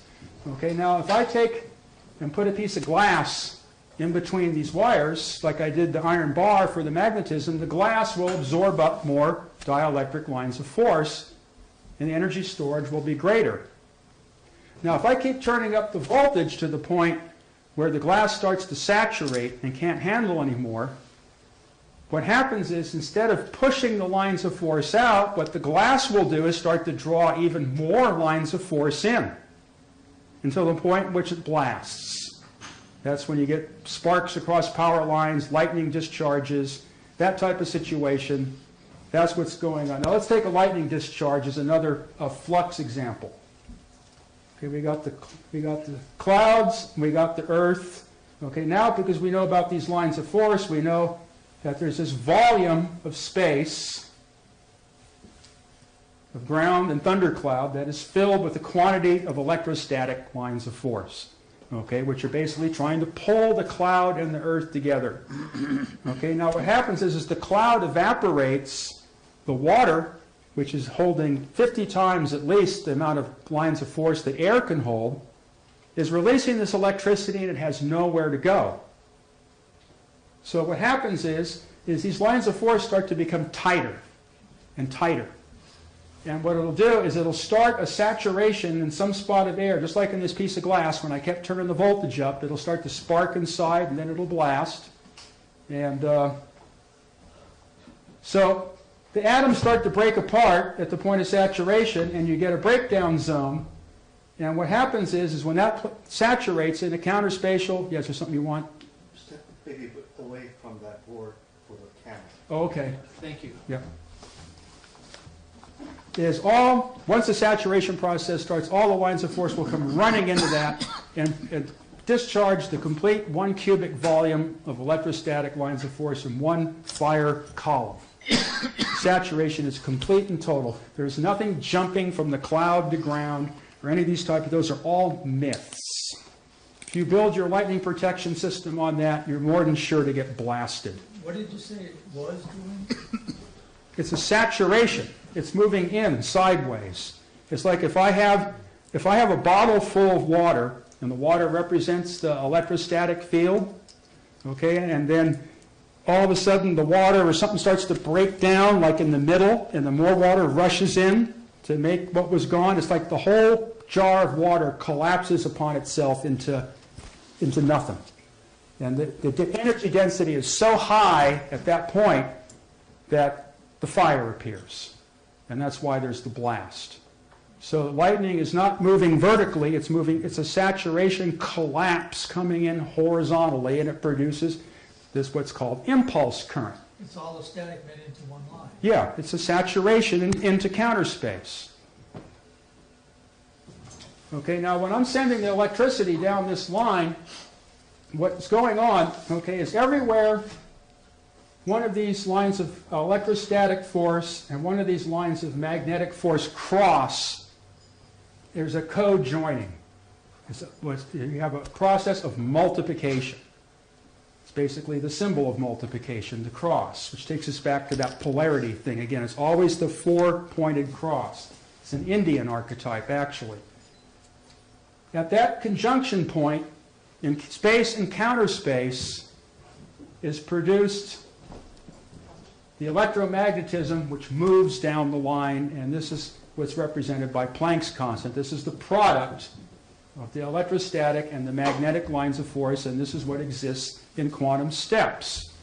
And this is what propagates at the velocity of light. What rate the magnetic lines of force and the dielectric lines of force move has never been determined. Okay, the equations exist in Steinmetz's book to make the determination, but nobody ever followed through to do the experiments. But they necessarily have to be doing something because the energy is moving. So the movement of the lines of force and the energy, what they do is they're scraping into the wire because the wire is not a perfect conductor, so to speak. But the wire is not conducting this. The space is conducting this. The wire is a reflector. That is basically why all electromagnetic boundaries use a material which reflects light for the so-called conductors, and it always uses a material that absorbs light for the so-called insulators. All electromagnetic boundaries must be capable of reflection, or they will not work. That's the basic engineering principle. I'm sure there's some modern plastics that'll do something, but this is the basic process that's going on. So we have electricity trapped between two mirrors. But the electricity is of such a dimensional nature that it doesn't have to be complete. It doesn't have to be big mirrors. It's just the presence of the cables is enough that nothing can get through them. Okay? Now, the thing is the electrostatic lines of force tend to embed themselves in because they have to make contact with what are called electrons and protons, which are the ends of the electrostatic lines of force. In themselves, the electrons and protons have no material physical existence. They're terminals of this type of electrostatic condition, and this is where the theory of relativity collapses, is in this particular aspect of what's going on with the electricity. So being that all this is in a speed of light commotion, traveling down the lines, it's dragging through the wire. And then the wire basically burns up the electricity, and there's a sympathetic current flow in the wire that cannot move anywhere near the velocity of light down the line. And it's a situation quite analogous where if you're going down the road in your car and you've got to slam on the brakes, what happens is as you skid down the road, it makes a sound, okay, which is called enharmonic. It's a distortion type of sound where energy is being destroyed or consumed. And part of the road will be carried along with the car, but not at the same rate as the car. The pieces you rip up will always fall behind, and the skid marks will always be left behind, but there will always be the tendency to move. And this is why the wires get hot and give the indication of current flow, but the current flow is the rate at which the electricity is destroyed. So now what we can do is we can give these quantities symbols so that we can work with them. So we have now, we've talked about the magnetic field. Okay, we've seen what it does. We can feel it. We know why it makes things get hot. We know what it does when we try to confine it or put it in a container. We've got that down. Same thing with the electrostatic. So we'll call the magnetism L, and we'll call the dielectric C. Now the way we derive these is if I take a quantity of magnetism, which we worked with in an analogy, okay, and I take associated current flow that goes with it, that it drags along in the wires, it gives me this quantity L, which is called the magnetic energy storage coefficient. This is one of the most important quantities in electrical engineering. There's 4 of these. This is what I'm going to try to develop. L is the ability of this geometry to store magnetism. If I pack that space with iron, L is going to go up because I'll have more magnetism per the amount of current that I can detect by its movement against the wires. So basically, the geometry of the wires determines this energy storage coefficient. Now, with capacitance, it's the exact same situation. Is you have the dielectric flux, okay, and you have the electromotive force or the magnetism that's associated with it that gives rise to it, okay, and that gives us C, the capacitance of the system. So we have electricity is represented by the quantity LC. So now we recognize that from the Heaviside equation. This is back to that LC, whatever. I'll try to get back into that. So, but now we also have the magnetic field is dragging into the wires and causing them to get hot. So what we have now is we have an energy dissipation coefficient. Okay, and we'll call that R for resistance. And then the electrostatic lines of force have to terminate in the molecules, and that's agitating the situation and getting hot. So what we're going to call that is G, the conductance. So we have LC and RG. So basically, the heating of the dielectric field occurs mostly in the insulation and the insulators of the wire, and the heating from the magnetic field mostly occurs in the metal pins and the copper and all that of the electrical transmission system. The metal pins will get hot even though they are not in the so-called electronic-minded current-carrying path. Is if there's any cycling or carrying on with the electricity, switching it on and off, the iron will get hot as well as the copper. So for alternating current, everything gets hot. Were you suggesting a moment ago that electrons and protons have no rest mass? Exactly. Really? Okay. They don't have mass at all. Interesting point. All right. I'll try to get into that, but then I got to bring up J.J. Thomson. And then we get in, not only do we have 2 fantastic stories to believe, but then we'll have 3. That's a pretty interesting claim. I'm happy to hear your elaboration on that. So basically what I've done is now, when you look up at the power lines, okay, it's not just some metal there. Now everybody here can kind of get an idea that there's a dynamic, just like the thing with the car. When you speed up, there's a dynamic that occurs. Things move, things change, things readjust. And this is our basis for electrical engineering. And it's not complicated. It's actually very simple type of thing, as long as we have all these ideas, in our mind that were developed by Faraday and the people that discovered electricity. Okay, now what the Einsteiners tried to do was basically say that there is no electric field. It doesn't exist. All you have is the crossing point, which they call photon. And none of this other stuff even exists. It's just simply not there. Now, you just brought up the topic, so I'm going to get into that. Okay, the thing is the theory of relativity emerged from the writings of a guy by the name of J.J. Thomson and a few others. J.J. Thomson's the most important. J.J. Thomson revitalized the Faraday theory when the rest of the world was going back into the Newtonian action at a distance. To him, the lines of force were real, they were solid, they were there. I did an experiment when I was a kid. It's very simple, determined the same thing. I got a nice set of very sensitive, sound-powered Navy headphones from the Air Force Base.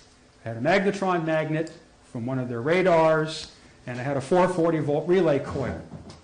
Lots of turns of wire. Put on the headphones, connected to the coil, and waved it around the magnet, and I could hear the individual lines of force scratching through the windings. There was a fibrous something there. The faster I moved the wire through the air, the higher pitched the scraping noise was. So there was something scraping or acting, and to me that is another experiment that established the physical reality of the lines of force. Okay, now, the Einstein and the physics and all that, see, we're kind of back in the same situation now we were with Oliver Heaviside. The physicists said it was a diffusion problem, and based all their work on that, where Heaviside said it was an electromagnetic, a double energy type of situation that had to be balanced. So again and again, these things repeated. So J.J. Thomson discovered a phenomenon called the electron. He is the one that gave us the concept of the electron. And here's how the concept of electron worked in J.J. Thomson's mind. Is in one of these electrostatic saturation conditions, let me take the inside of a radio tube. or some type of deal where I've got two metal plates in a vacuum with 100,000 volts between them, so I have this nice intense dielectric field. Okay, it's straining everything. The plates are being pulled together. Okay, what it starts to do is if I keep cranking up the voltage, it starts to pull what it's connected to in the atom out. The atom can't hold it anymore. It's starting to yank out. So what happens is one will break. One line of force will break loose, and you will have what's called an electron at that end of line of force, because a line of force can't just break and end in space, according to the Faraday theory.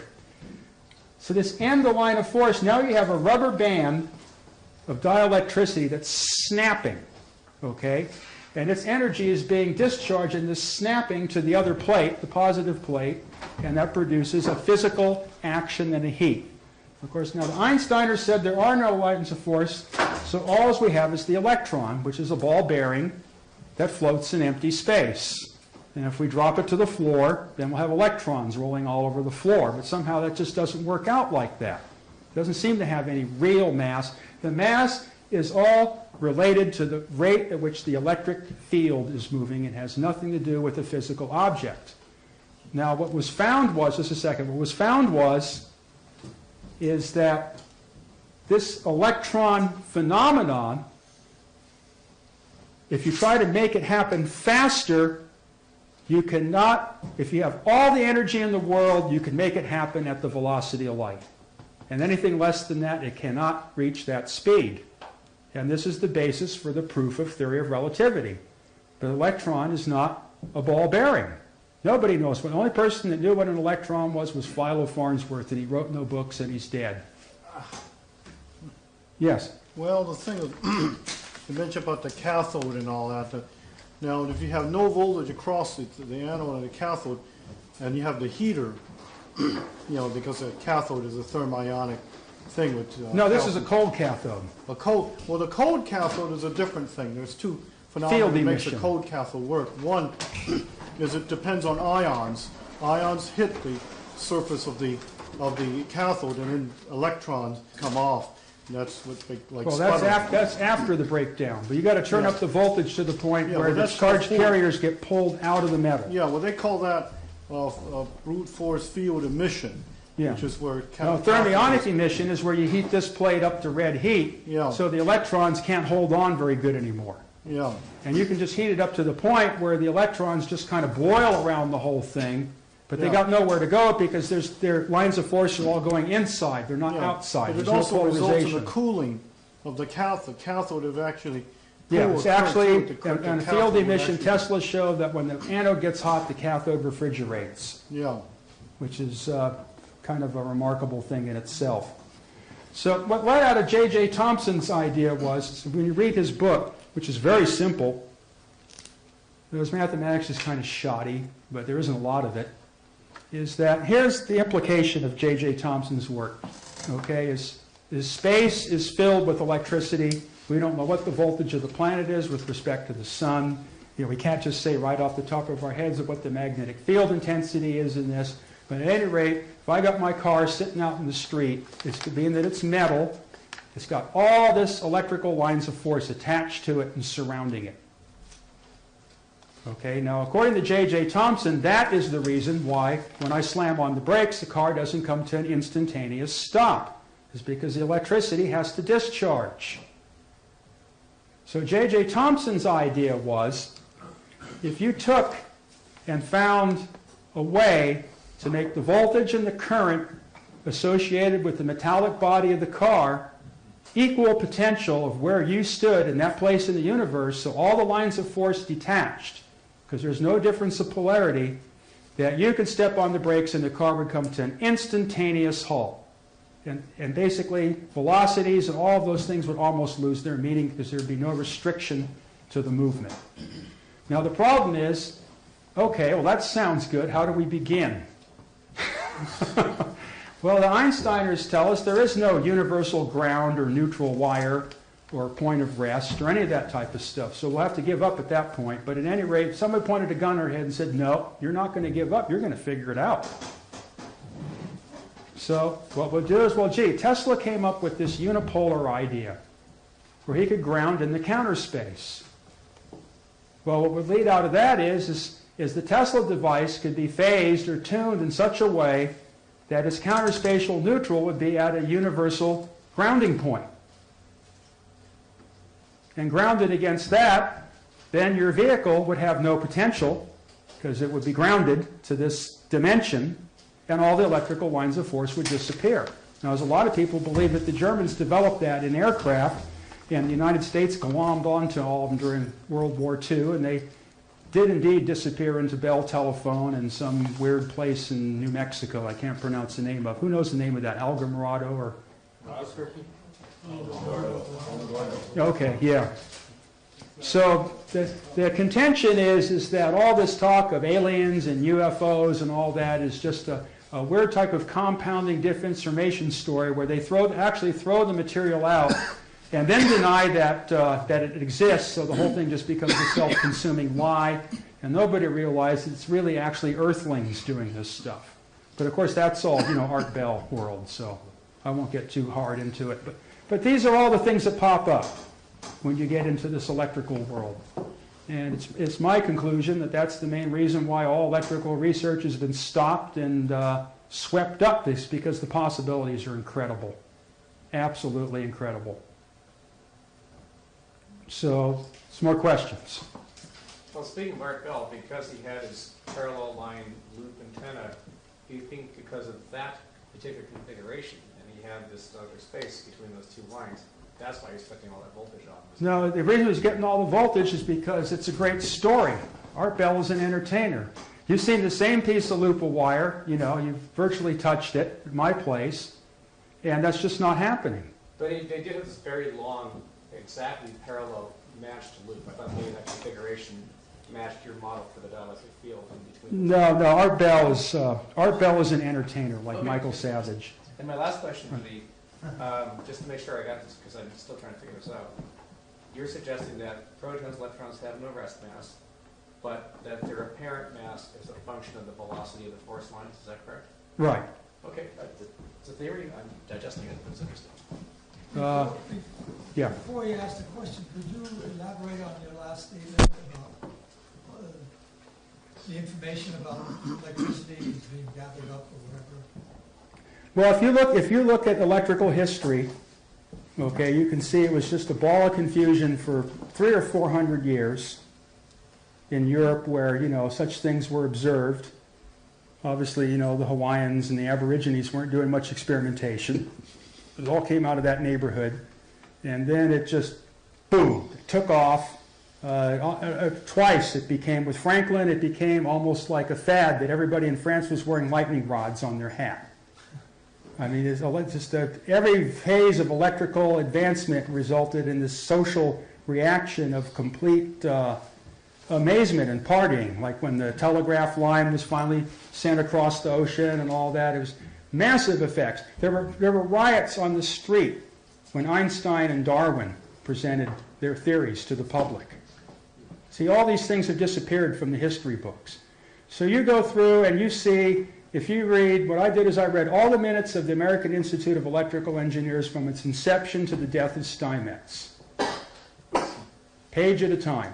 I went through everything, looking for, qualms, so to speak. Little goodies, things that I could, get something out of. There was one meeting where all these guys were together.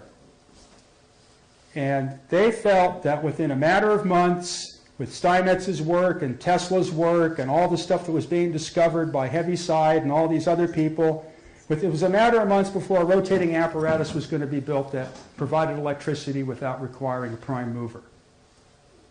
It's right there in writing by the chairman of the meeting, Professor William Anthony. And what happened? Why?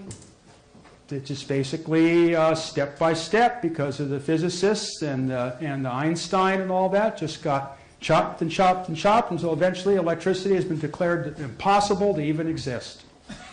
Every device that hangs on those telephone poles now, every electrical device you have cranking or whatever's going on in your car, any electrical device that's pulling the elevators up and down, running the blowers, powering these light bulbs or any of that stuff at all. It was all invented by Edison and Tesla and a few other guys. Who was And, doing the shopping? well, I don't know, figure it out.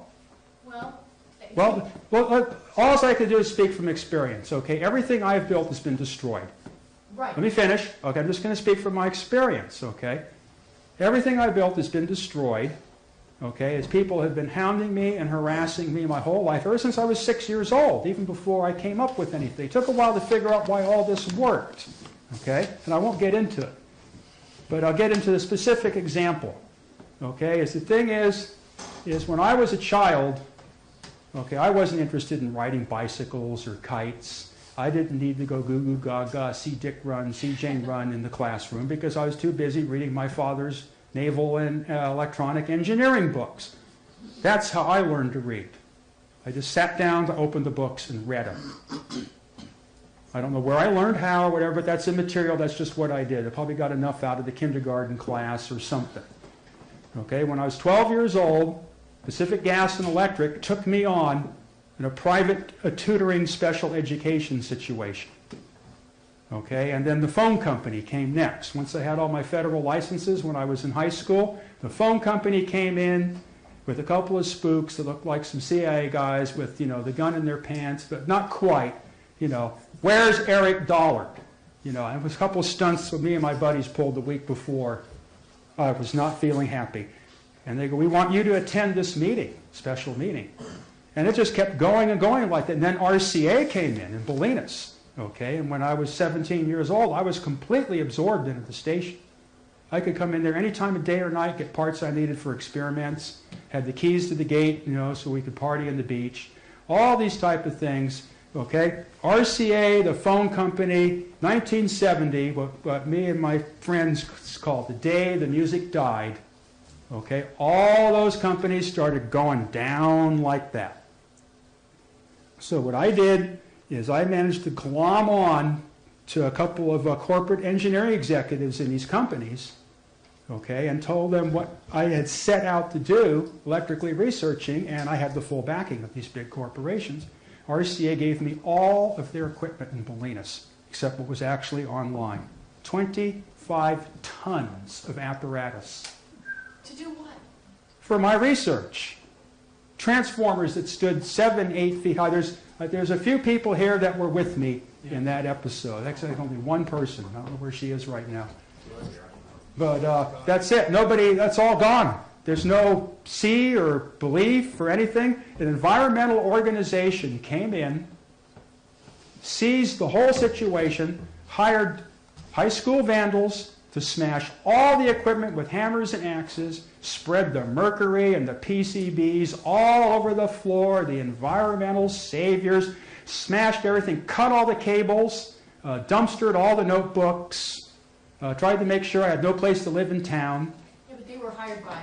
No, they own the place now. They just simply took it over and then pushed RCA, what was left of it, to the other side of the wall, Yeah, but as then we they said. were hired by other people who were hired by other people. Well, I don't, that's all for other, that's for you to figure out. I'm just leading the trail. You go talk to these people, okay? You go to Bolinas and you go to the RCA station and they call themselves Commonweal. You talk to them and get their story. That's how you deal with those type of people. Well, Okay, they managed to get They were the- hired by other people. So at any rate, let me continue. I don't know who, you know, I'm a scientist and an engineer.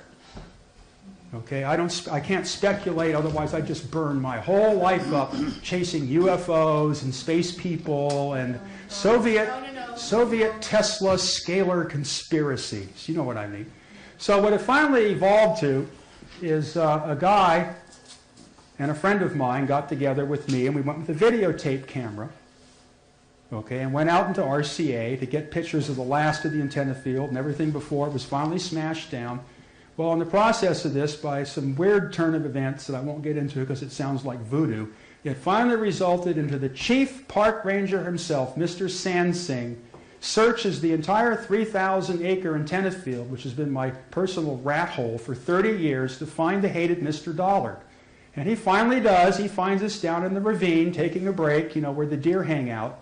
Not easy to find. He must have took him at least an hour, you know, worrying about tire pungees and low-hanging wires and the whole thing. And they found me, and he did that so he could come up to me and say, quote, Mr. Dollard, There will be no more electrical research done here ever again. Do you understand, Mr. Dollard? You know what I told him? No. And it didn't stop there. So you figure it out. All I know is it's just, it's that percentage of carbon monoxide in the air that I got to live with. But what about all the hidden budgets now in the executive branch of the federal government? I don't know anything about that. Oh my God. They can take all your research and turn it towards military use. Well, good. Let them blow up the world. Well, They're going to do it anyway. Have you heard about the National Ignition Center? Oh, it was on KNX News in Los Angeles. We had a whole party about it in Bolinas, amongst a couple other issues. What they're going to try to do is set off a nuclear bomb and contain it in the East Bay, in one of their laboratories. where? I don't know if anybody can confirm that, but if I hear it on KNX, I believe it. The straight, that's been, they said they're not gonna do this big straight, hit because of put radioactive dust in the air. Well, whatever. They're crazy. They're still doing a contained version of it, though. I mean, that's going to be. So here's the basic situation. You got this place. I don't want to insult anybody that's worked there.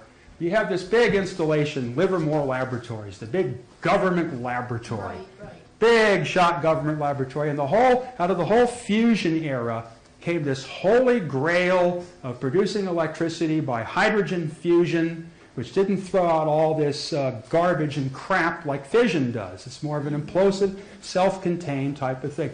All the billions and billions and billions of giant magnets and lasers, 220,000 volt power lines on towers, 150 feet high, insulators 20 feet long, big giant flows of money, gas, electricity, and glom pouring into this place, all for one simple engineering premise. They wanted to make a fireball stand in space. Okay? Well, nobody seems to be able to do it. Well, when I was living in the bushes in Bolinas, there was a deranged guy that lived in a house next to the bush. Okay? His name was Philo Taylor Farnsworth III. So I began to get drunk and stoned with this deranged man, okay, and was told that he's really off his rocker, okay, and nobody wanted to even bring me near him, and I didn't know, and I looked at his facial features, and I go, well, he's got to be a Farnsworth. So at any rate, we get drunk together, and the first thing, the drunken mentality, along with all, the foul language and puffing up like frigate birds. My transmitter put out more power than yours. And the whole thing, it results in that I tell him one of my best stories, which happened to do something that created the beginnings of a fusion reaction. What we used to do when I was a kid is the science club was kind of also the pyromania club in those days. Janet Reno wasn't invented yet, okay? So weird things would happen. So in the course of experimenting is I could get all the old tubes from RCA. I had moved a 10 kilowatt transmitter from RCA into my parents' garage. Okay, this thing was the terror of the neighborhood. Well, I found out this terror spread a little farther than that. So what we did is we get these big tubes, back in these giant globes, and of course the ones that were good, were very carefully taken care of. But the ones that were no good, if you still could get current through them, okay, as my parents once a week would go out to a movie or something like that. So a whole science club would show up to my laboratory, okay, and we would play Nuclear Meltdown. And this is what playing Nuclear Meltdown was. We'd take the tube, okay, we'd hook it to the big 3,300 volt switchboard. This thing's got about enough juice to run a whole neighborhood. It's clamped right where the wires come in off the meter, on our side of the meter, but nevertheless it had to be clamped right on. It just draws so much power the whole neighborhood would just go into a brownout every time the telegraph key was hit. So it was a 3 or 4 person operation. One man controlled the plate, one man controlled the screen, one man controlled the control grid, and somebody kind of had to deal with me with the whole, to get this thing hotter and hotter and hotter and hotter. Okay, and the thing all of a sudden would go at some point and would take off, and all the meters, the big Frankenstein switchboard, all the meters would go backwards, okay? And the bravest guy had to have his hands on the abort switch to interrupt this, to interrupt this sudden explosion of electricity.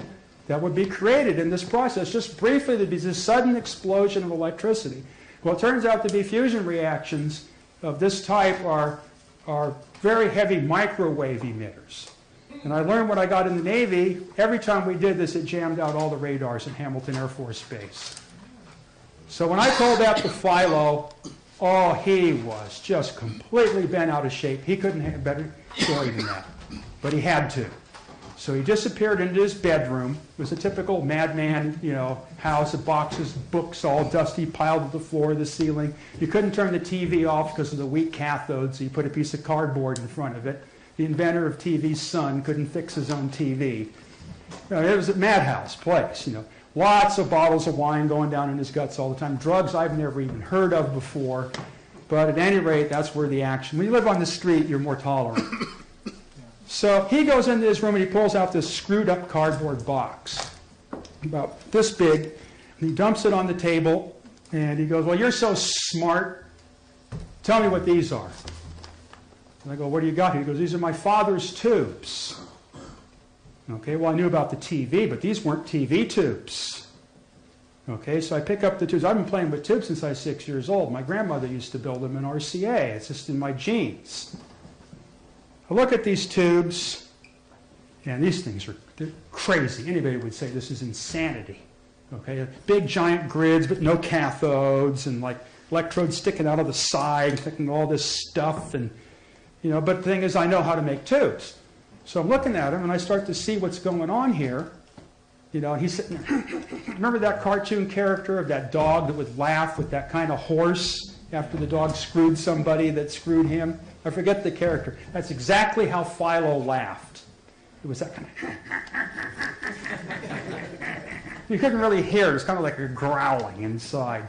He was content. So I pulled this one tube out, which was just an empty quart of glass, and it had an umbilical cord, so to speak, that came off of it to pump all the air out during operation. It was a laboratory tube. They broke it off the pump and discarded it after the experiment. Said two little metal shells pointing at each other, kind of like two little mirrors, coated with some kind of crappy-looking stuff, silver cesium oxide compound, and a simple ring in the middle. Well, it's a simple, electrostatic focus tube with an anode in the middle, and the two plates, and the little tiny wires came in because the voltage was so high, and I guess it had to be oil or something around. It looked like it operated about 100,000 volts, which is a lot for a small tube. But I looked at the glass had been all attacked by something. So it used to be in the old color TVs, there was a certain tube that shorted out the high voltage so that it couldn't get out of control. It's called a shunt regulator, 6BK4. And they glow every color in the rainbow and make the TV repairmen sick. And what it does is it turns the glass, the radiation turns the glass on the tube chocolate brown. And that's how you can tell how long the tube's been in the set. So I'm looking at this glass, and it's like all baked by some kind of incredible electrical activity that couldn't have come through those little tiny wires. So I go, Philo, something took off in this tube, didn't it? And then he stopped laughing and got all crappy with me again. I go, Philo, tell me what happened in the tube. And so he told me I could see what happened. What happened is and this is about 1932, is Farnsworth was working with a radically new vacuum tube technology that did not use any of these glowing cathodes or any of these emitters. The patent situation back then was such that RCA owned radio and you couldn't build anything. That's what started in Bolinas with the Alexanderson system. Lit this thing up, a star appeared in the middle, turn off the power, and it stayed there for a brief period of time. So that changed my life forever. So here you have this giant laboratory and all these billions and billions and billions of kilowatt-hour dollars being expended and all the grooviness and frigate bird activity that goes along with it. And here's some guy in a laboratory on Green Street in San Francisco, okay, on a poverty existence because he's never got anything out of television, does the same thing in an empty bottle, for so to speak. Where are the tubes now? The Farnsworth family still has them, but it doesn't stop there. So what happened is my first laboratory got destroyed in San Francisco, and that's when I lost most of the RCA equipment. That's all based on the campaign slogan, Diane will make a difference. So that's when San Francisco basically swirled into the outgoing tide. So my 8 cents a square foot went to $1 a square foot. So now how are you going to move tons of switchboards 15 feet high, transformers that weigh 4,000 or 5,000 pounds? Commonweal had already smashed the rest of it at RCA. The Park Service got my warehouse at Fort Mason Pier 3. So everything went to the dump. And it was time to eat out of garbage cans again for another couple of years. So what I did is I made friends with a high school kid up there in Bolinas who was a prodigal genius type thing that Philo had trained at an early age. The kid was a genius beyond belief in a lot of different areas. He started hanging out with me. So we built a laboratory in this bedroom. So what I did is I took some of the remaining pieces from RCA and configured them. I decided, well, there's nothing else to do with this stuff other than make a Tesla coil. But make it the way Tesla decided to make it. At any rate, to make a long story short, we worked with this, we experimented, went out to RCA, got more transmitter parts, because I could always go back out and get more, because the station was still operating then. We build this thing, I take old burned out street lights, we're using the experiment, we get dumpster loads of them from Lease Light in San Francisco. The street lights off of Van Ness Street. They pull them out every certain amount of months, and there's a whole dumpster full of them somewhere. There used to be.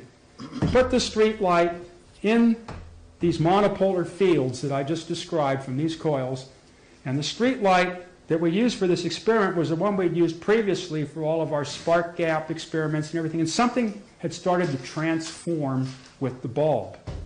We put this thing in the field within a matter of a minute or two of working the thing in the field. You have to be careful because they explode violently. Full galaxy appears inside the bulb, just like a picture of one of these Nova TV deals. You can spins, whole thing, the stars, the nebulas, the suns, all the colors of the rainbow is spinning inside a burned out street light and virtually powering and containing itself, which has gone beyond the Farnsworth. Now we have a whole astronomical creation floating around in a light bulb on a workbench, and then it explodes the bulb, but after it explodes the bulb, for like 1/10 of a second, it's not long, it sits there without any bulb to contain it. That's the creative force. This electrical monopolar field is how creation comes about. There is no evolution or any of that type of stuff. It's the electrical field at the time creates what exists, and it's always changing this way and that way. All living organisms are all based, just like all machines, are all based on the same mathematical function. All trees, plants, flowers, humans, everything's based on what's called the golden ratio. It's a definite geometric pattern, and all of these electrical discharges associated with these Tesla transformers are all golden ratio proportioned and tend to be self-organizing and self-powering. So that ends the story. $1 trillion in the Livermore laboratories, and a deranged high school kid and a homeless person go beyond it in the laboratory. And that's how I was endeared to the Farnsworth family. Because Philo's mother, which was the wife of the inventor, came to the laboratory to see this, and when she saw, that here this is going on with junk and no money, and her husband had devoted half of his life to researching this, then it was time to start being friends and talking. So I had their whole Farnsworth notebooks and everything available to me, all of it. He's referring to Pem Farnsworth, who spoke to us in 2002 at the Tesla Society by phone on the anniversary of the 75th anniversary of television, invention of television here in San Francisco. That's the same person, Pem Farnsworth. Yeah, your question. The neutron, does it have mass? I don't even know if it exists. Very well, thank It doesn't enter into the electrical equation. you. The star, you can reproduce the effect that you described, the astronomical emergence. This is reproducible for you? It's hard, but yeah, it can be done. It sounds like you did it in a field with some broken stuff. Well, what I did is I built a radio transmission device based on Tesla's work, and I built a pair of them so it couldn't transmit. It could only focus in one spot. And there's a neutral plane. If you take two monopolar fields and point them at each other, there's this weird neutral plane between them, and it's kind of like an opening into another universe. What was the And frequency of this transmitter? this one operated, the frequency's immaterial pretty much, but it's got to be an HF band. It operated at 3.3 megacycles. All right. The voltage was about 60,000 volts. The electrode area at each end was about maybe 15, 20 picofarads of capacitance. So basically the tube sat between the plates of a capacitor, so to speak. I have pictures of Bolinas we can put up on the screen if you want to talk about that at all. Okay, well, what's the time frame and which way does everybody want to go? Because I can keep going in any direction. Further, how about an intermission of a few minutes? Yeah, that might be good. Okay. Yeah. Thank And you. one more question? Yeah, I just wanted to make an announcement here. Hal Tracy, who was a member of this group who was in Nevada and couldn't get here, made a copy and sent me a table of contents for a book he wrote called Wireless Radio, A History of the RCA Bolinas Facility. I have copies of just the table of contents, and I guess we'll just put it up there if anybody wants to see that. And I think he's also trying to put together some other... Well, I'm putting the whole thing on the internet right now. You are, okay. Yeah. We're going to put a whole bunch of this. That's my last book. That's what's sitting up here. What I started was, try to get some simple facts down on the station, and it emerged into like a 3 or 4 year intensive study, which basically resulted in me learning that the Alexanderson system was not what they taught me at RCA or in the books. It was way beyond that. So that became my most recent and present form of research, is the RCA Alexanderson system that was in Bolinas. That's when you were out there? Yes. Oh, okay, yeah, well, that's the wreckage of the station, but it's better than nothing. This is Bolinas. Did RCA know what they had? RCA, here's how the whole situation came about. Okay, Marconi robbed Tesla and came up with a completely impedance mismatch system compared to Tesla, but it got around the patents and it kind of worked. He really jammed a lot of juice into it. So he built 5 stations around the world. The pilot station was in New Brunswick, New Jersey, and the first operative steps out of that was Bolinas and then Hawaii, and an attempt to get to Japan. What happened was, being that Marconi was a foreigner, and this war thing was building up, this was around 1913, 1914, the Navy decided that Marconi was going to get the boot. Okay, at that time, General Electric had, through Alexanderson, had finished developing the Alexanderson system. So the Navy had Alexanderson come to Bolinas and reconfigure the whole station to his system with the full embodiment of the patent. In other words, the antenna with the scalar function, not a velocity. The whole thing was built there because the space was so small. New Brunswick and Radio Central in New York had all the space in the world, but Bolinas was so small, and it was RC.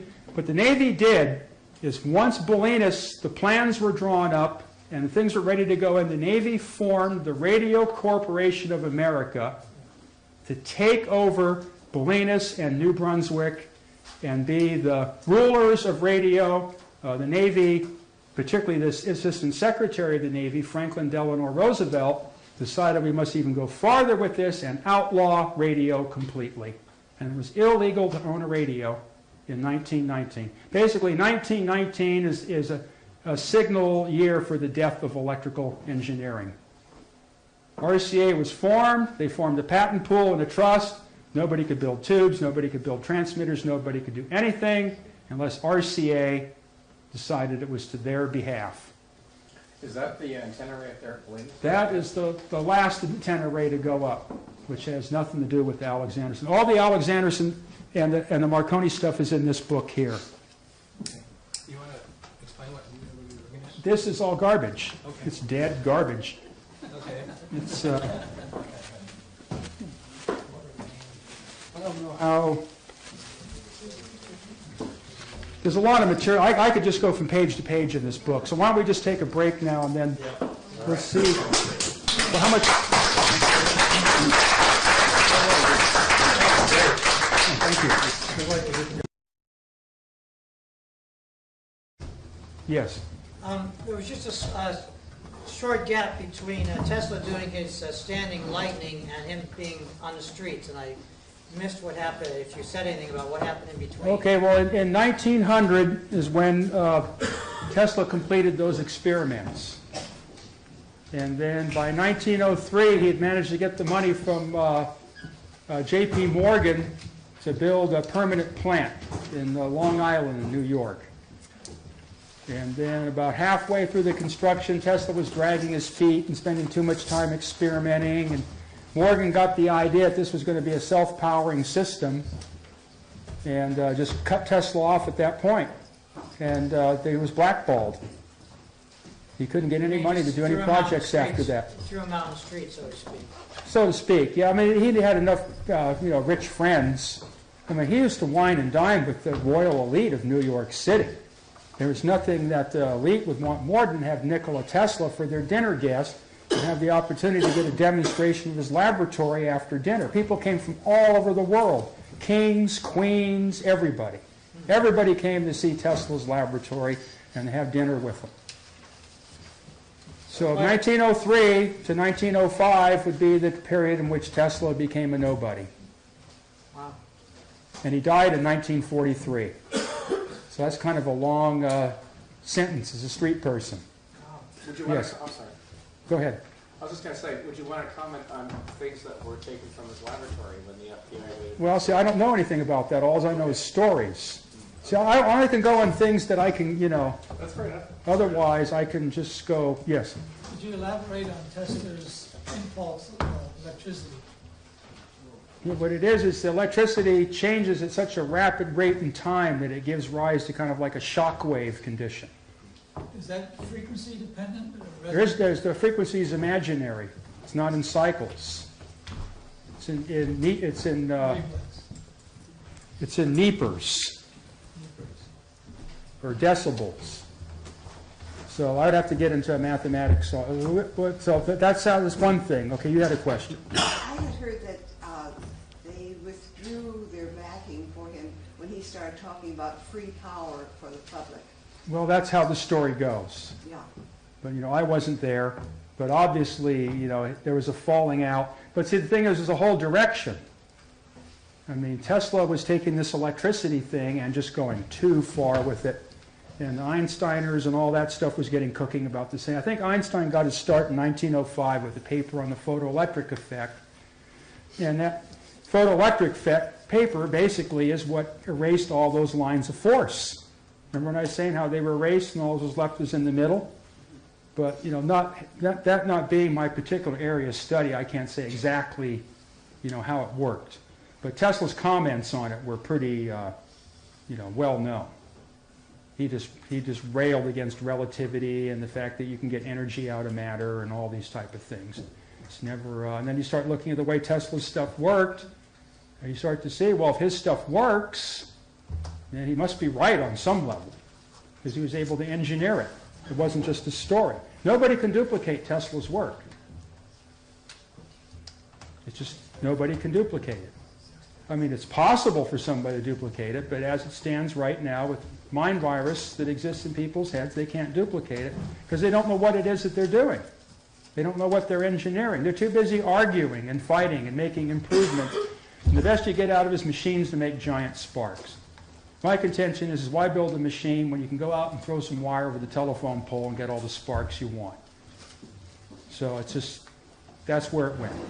Big spark generating enterprise. And nothing else out of it. Would you want to recreate his experiment where you got the minute-long, lightning bolt out of the ground? Would you want to try that? I think the FCC would complain. Well, in a different part of the world, maybe. Well, as long as the Navy agreed to sponsor the project, so they can take the blame. This might get folks upset. Okay. Well, your whole .com reality might go into a meltdown. See, the thing is these type of waves can't be stopped by metal.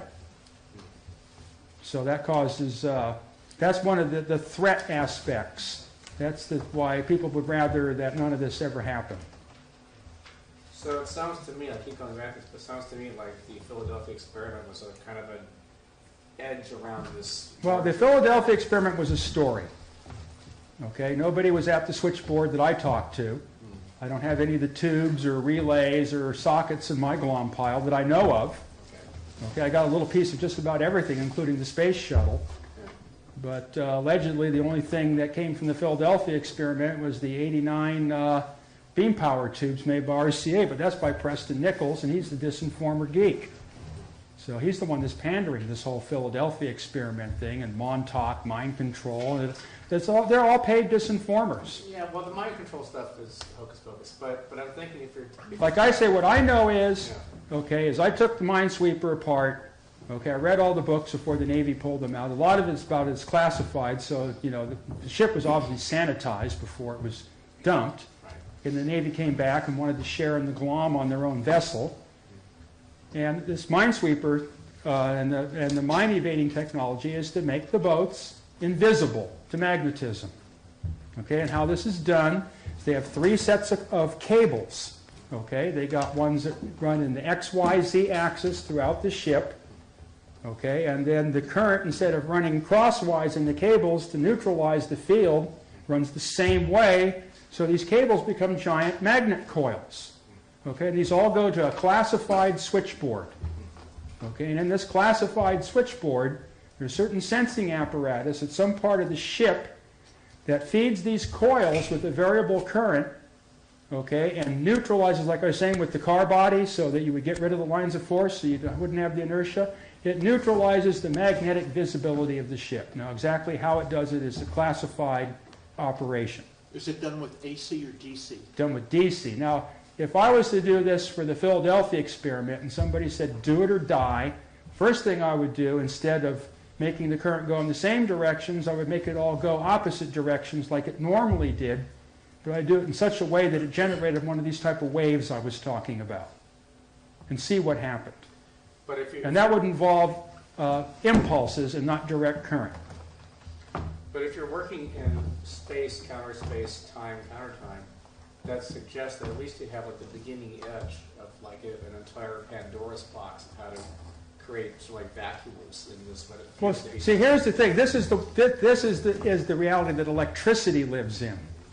Okay. Now, as far as anything else, like having people walk into something and appear in another world, or you know, physical mass or weapons, or see, the thing is, electricity exists in forwards and backwards time, and space and counter space, but that doesn't mean that the chair does, or the aircraft that they want to make invisible. You see what I mean? It's making that step. But something inside a field would then appear to be outside those parameters. Well, that's possible. See, that's all the stuff, that's where experimentation and research comes in. You have to experiment. You get the idea, you do experiments, and then you start to get results, you know, and then you learn a couple of boo-boos, and maybe there's a big fireball, or, you know, something blows up, and $1,000 of transistors are fried, and then, you know, and then you try this, and then, you know. Well, I guess my question would be if you... Shortens your beard a little bit, right. And then you make another... If you were like allowed to play in the lab, would this be something you might want to look at? Well, I have my lab right now. You saw it. Yeah. A larger lab. A much larger Right. lab. Well, it's, you know, I don't really know. You know, if I walked up to you and handed you $1 million and demanded you tell me what you're going to do with it, what would you tell me? I'd probably say, let's talk in private. But I have So, right now, what you saw down there and everything I described to you, that right now, that's my main. If I get any money, it goes in that direction. Understood. Now, the thing is, I would like to get one of these light bulb things back together again. I agree. That'd be good. I would like to get one of those back, because the last one I got built with the money from Reynolds and all that was basically hijacked from me. You know, I got a little small one I was going to put together for George, but somebody's got to be paid to build it. You know, but my workload is pretty full up right now with keeping that place operating. So, I mean, you know, when you have your own Navy base, you know, and you don't have any Navy funding and you don't have any Navy sailors, it's tough. So basically, I have my own Navy Electronics Research Institute, but it's just me. But, like I say, you know, you put the information in your head, you go experiment. I might. You should. Okay. That's what I'm encouraging. I want everybody to get out and experiment. I want everybody to read the books that I read, and if they want to learn, and do it. I mean, I documented all the references. Don't listen to me. Go to the references, the people I got it from, and learn from them. Otherwise, I got to bark myself silly trying to get this across to people when the experts, did write the books. But it's a lot. We're going to take you about 8 years. But, I mean, just the thing to start with is Steinmetz' basic book, Impulses, Waves, and Discharges. And he starts to work the concepts in your head. Get a copy of J.J. Thomson, Electricity and Matter, and just read them. But don't argue with them. See, that's the whole thing. Oh, no, we have this new concept. No, we don't have the new concept. We're talking about their concept. See what I mean? That's why the duplication is not possible. Do you want to comment on the integratron at all? Let me get a few more ideas, and then I'm starting to get an idea of where I'm going to go. Any more, anything people in particular want to know about? Yeah. Just curious, what I've read about Tesla, there was comments that he thought his turbine was his greatest invention as opposed to his electromagnetics. Do you have any comment, or have you come across any of that in your reading? Well, he was at that was around 1916 where he found a new way to make money. Came up with a new invention, so it had to be the greatest thing that he came up with. And he managed to get a space in one of Edison's power plants to experiment with it. And his personality pissed everybody off. And it just got back into the same situation again, and it didn't last that long. The turbine is only useful with his devices because the RPM's too fast. So all you can have is high-frequency devices. It's no good for 60 cycles a second, but it's great for 600 or 6,000 going up there. But 60 cycles a second, it's just, the thing's way too fast.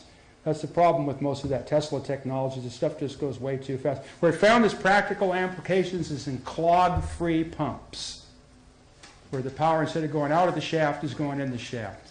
And there's a big business in San Diego called Disk Flow Corporation, and they make their money using the Tesla, what do you call a centrifugal pumps and turbines, and all these. There's classifications of machines. So any type of centrifugal pump or any of those type of things, the turbine, or the Tesla turbine is a centrifugal device. In other words, the liquid can't move exactly the same speed as the mechanics. For a positive displacement device, something more like a bladed turbine or whatever, it tends to get locked a little tighter. Like I can take a centrifugal pump and I can shut off the output valve and nothing will bust. But if I try to do the positive displacement pump, if I shut the output valve off, I got a bust crankshaft or a connecting rod or a hole in a piston or something like that. So it's a kind of impeller technology, but being that it had no blades or discs or slots or any of the stuff you find in a conventional centrifugal machine, is the velocity's got to go way up to get the effects. And then the efficiency goes up accordingly. And then you hook that to Tesla's high-frequency electrical machines. Well, now without a gearbox, you got the speed to get your 50 kilocycles a second. Where Alexanderson had to have this horrible gearbox go in between the electric motor or the turbine to the generator. With the Tesla stuff, is just straight across, so the efficiency would go way up. So Tesla invented the turbine basically for his technology, but the pump came out of it. Because there's nothing for the boogers and the cigarette butts and all the stuff that when you're pumping the sewage out of the bilge, there's nothing for it to catch on. It just gets pulled right through. So that's its practical application. Yeah? Well, Tesla had this transmission turbine that I believe the term transmission turbine would indicate different diameter discs, and the smaller disc would have smaller RPM. You're talking about a staged turbine. Yeah. The staged turbines are usually all in a common shaft. Right. So they have to turn at the same speed. Well, yeah. Well, I was actually thinking on another level about the using the magnetics, electromagnetic thing. You've got a field thing going on there. Couldn't they incorporate electrics into that turbine? Well, but then it's not a turbine. Then it's a motor. Yeah, but it could be used that way. Well, you're talking about compounding two different technologies right into the same machine. So build one and see what happens.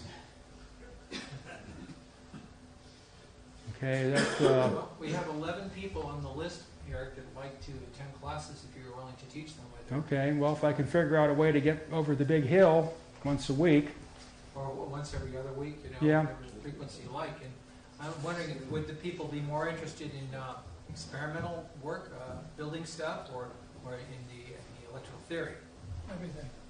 yeah, it's just everything. Okay. Yeah. Whatever people want to do. You know, if you got the money to go buy parts, you can't find this stuff anymore.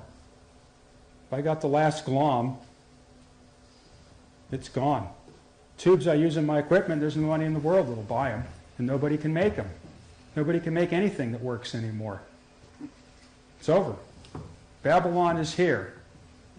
Why? Well, I don't know why. That's just what happened. Maybe the Bible says why. Read it and see. Okay, so, yeah. Are the Russians still making vacuum tubes? Yeah, they're the only ones. Well, actually, Sweden's making tubes too, and all around that part of the world. And I've seen the recent tubes that come out, and the quality is just stunning. And they're keep the see the tubes are real popular in the audio business. So there's always a market, big market, for tubes. So are those, And being that it's a fad, it doesn't matter if they sound any different or what the thing is. Everybody just wants them because that's the fad. You know, it doesn't matter. It's still the same old 1928 RCA circuits or any of that. It's just people want to go back to that. This has really not that much to do with the difference between the tube and transistor. What it is, it's the tube and transistor circuits are different. so those tubes, the modern tubes are adaptable to what you want? Well, the thing is I had to, I use the vacuum tubes either kind of, how would you say, as a sculpture. In other words, when I build equipment, I go for a certain archetype of a certain era. So the vacuum tubes are used where you could use a transistor. Wouldn't make any difference, but I want to stick with that era technology. But my Earth signal receiving system has to use these special tubes that were designed by a telephone company that have super amplification capabilities and they don't wear out. And those tubes are priceless. Some of them go for $1,000 a piece in the audio business. The reason for using the tubes is these earth impulses are so intense. They last for very short periods of time, but they're so intense that they tend to burn out the receiving devices if they have semiconductors in it. So, and then my antenna field is in a major lightning zone. So, you know, I have bolts of lightning dancing around me 2 or 3 days out of every summer. And the transistors, you hook transistors to that antenna field, and they're history. That's what happened to Joe Tate before the 1989 earthquake with his apparatus that we talked about here. And it was all transistors that all blew out. Yeah, well, I mean, when you were down there, you saw the pulses on the scope. Those things have a very high amplitude. They don't last for long. It makes them hard to see. I think the term is toast. Yeah. Yeah. Well, it blows a hole in it. There's not enough average energy to cook. Blows a hole in the semiconducting material. Just like a bullet. Just cracks it. So it's just like, you know, a lightning discharge doesn't, you know, the pulse tends to want to break things more than melt them. Because it's just so much at so little of the time. That's why it produces that, you know, detonating sound. So the frying would be more like, you know, if there was something continuously going. But from what the old descriptions of the telegraph, obviously these telegraph lines were picking enough stuff up where the aurora borealis appeared in the telegraph office. See, the aurora borealis is not a normal light bulb glow discharge. There's something funny about it. And that's never been addressed. It's not something that you can create by taking, you know, making sparks between two plates. Is it more like northern lights? Well, that's one about the northern lights, but there's something funny about it. There's something that doesn't add up. It's not just a neon bulb glow discharge. There's something about it that's different. The guy that got into this is Jerry Vassilatos. Have you ever heard of him? Yeah. Jerry Vassilatos did an interesting thing. So I gave some lectures in New York or something about, I forget what it was. He decided to start experimenting and then do the same thing I did. He went to New York Public Library and he went to all the old books, all the way back to Ben Franklin, and the original, writings about Galvani, and, where you had to know the Old English letters, where the S's and the F's are the same. And he went back to the primitive reality and photocopied all of it and made it in a sequential thing consisting of 12 volumes of about 200 pages each called this a compendium. And the entire history of electrical science is in these photocopied library papers, or the photocopies of the books. And it's incredible what these people were doing back then and the concepts they had. So I went, for months straight studying these things. I started getting all these flashes. And that's why I returned to the Alexanderson system, because I found out from his photocopying and digging that what I learned from RCA about the Alexanderson system was completely false, including the plaque they put on the Marconi building that says that RCA finished it in 1920 when Marconi finished it in 1914. So do people want to know a little more about that Bellina station? I can get into that. Or let's see, there's a couple other, you want to know about the Integratron, but that's getting into, that's just a little farther. Yeah. I'm curious about the history of the concept of just the term scalar, and then how it is alive in your own particular thinking, if it is. Scalar, by definition, the scalar is that, let's go back to the Heaviside telegraph equation. So I'll give all the terms. The Soviet scalar technology hoax is mainly the work of an Army colonel, I believe, by the name of Tom Bearden. And it's exactly what it was. It was a hoax. It was designed basically to throw so much confusion into Tesla's work and to absorb up all of the Tesla Society meetings and the psychotronic meetings and everything, and create this paranoia and fear, and then make money of selling devices to protect people against the non-existent waves. Because scalar means there's no wave. So if I say scalar wave, it's kind of like saying an Israeli-Palestinian. I mean, it's one or the other, If you can't exist. Scalar is that part that doesn't vary. That part in which there's no wave. That's why it's called scalar. It's a quantity with no direction in space or time. No divisions, no variation, no distribution. It's that part that's everywhere the same. A good example would be atmospheric pressure. Okay, if I take a barometer around this room and out in the street and all that, the barometer is always going to read, let's say, 30.1 inches. Doesn't matter there, here, any of that. Okay, I could take it up to Haight Street. I could take it down, as long as I compensated for the altitude. It's always going to be that air pressure wherever I go if I can maintain a certain altitude. That's space scalar. There's no variation in space. But if I graph the atmospheric pressure over a week, I get these like sine waves. So the atmospheric pressure is scalar in space in the neighborhood. Obviously, if I go to, Eureka, it's going to vary. But it's, in our area, it's scalar in space.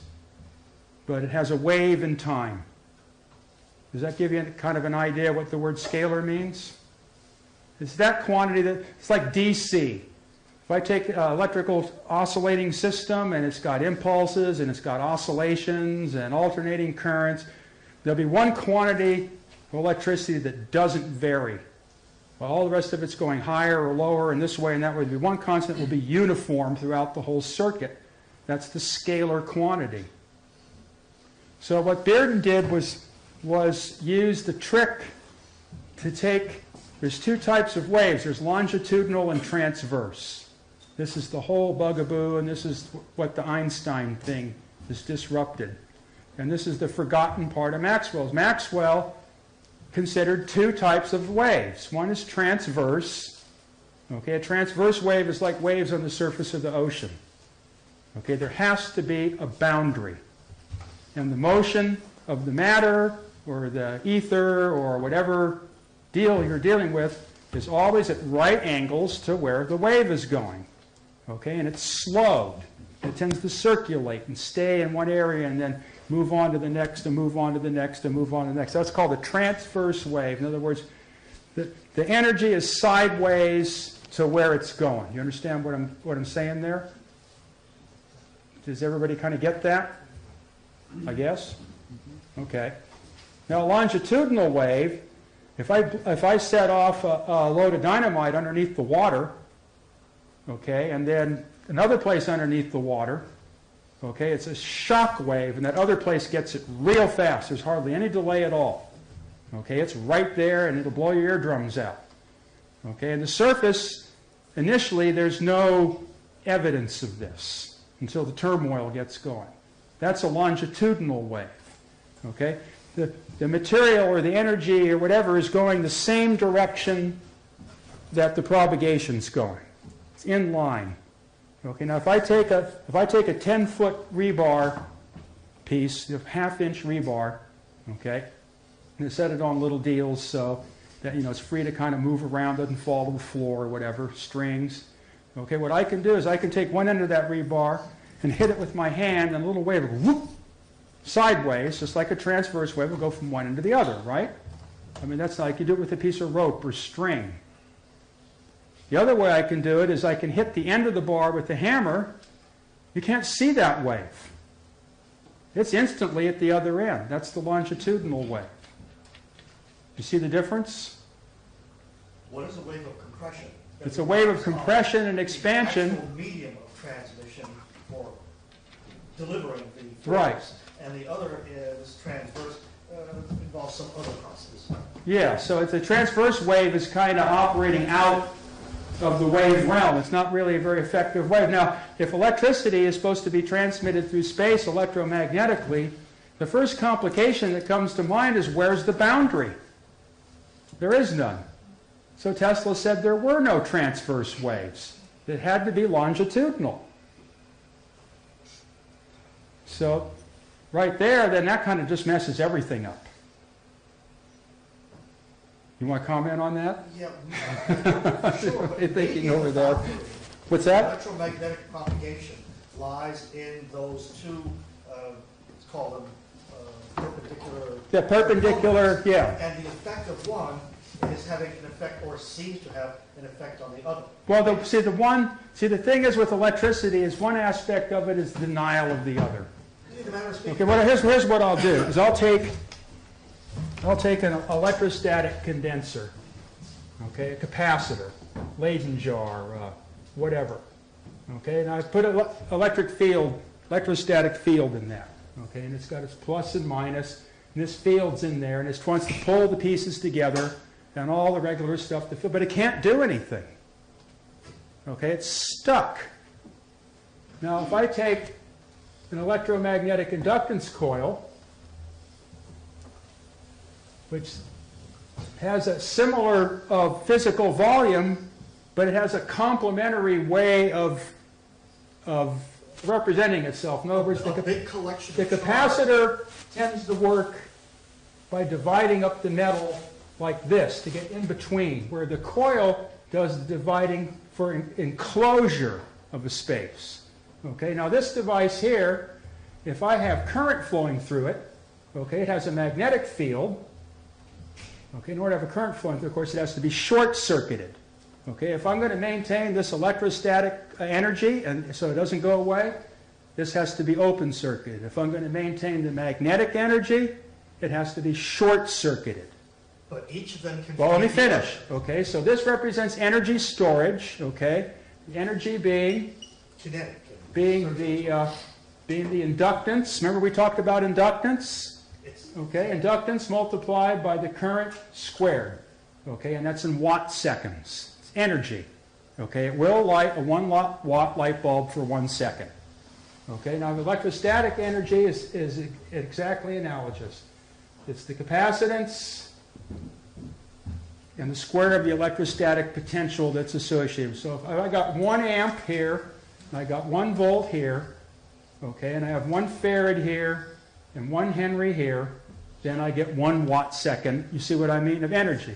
Okay, now, if I take the capacitor Okay, and I take the coil, and the capacitor is full and the coil is empty.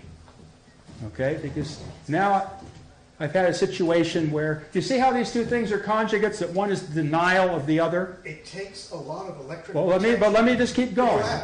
If you ask how I see it, the inductor requires a lot of electric potential stored up in the condenser to start a current flow. Well, the thing is, we have the current flow. Well, in the second picture, you have no current. Well, I'm getting to that. Oh, Exactly. So it's empty. You said it's empty. Yeah, the inductor. It's waiting for all that the inductor is electric empty. Okay, the capacitor is full. Now I go like this. Now I have one is the denial of the other. Okay, this thing cannot maintain a steady electrostatic field because it's shorted out by the inductor. But the inductor cannot maintain a steady magnetic field because it's open circuited by the capacitor. So the electricity is trapped, but it oscillates. So if I take the inductance and the capacity, that gives me 1 over the time squared of the oscillation. So we have these two aspects of electricity, and by themselves, nothing happens. Okay, but as soon as we combine them together, now we have an electric oscillation. And the electricity will continue to go back and forth for eternity until something takes away part of the field or something eats part of it up.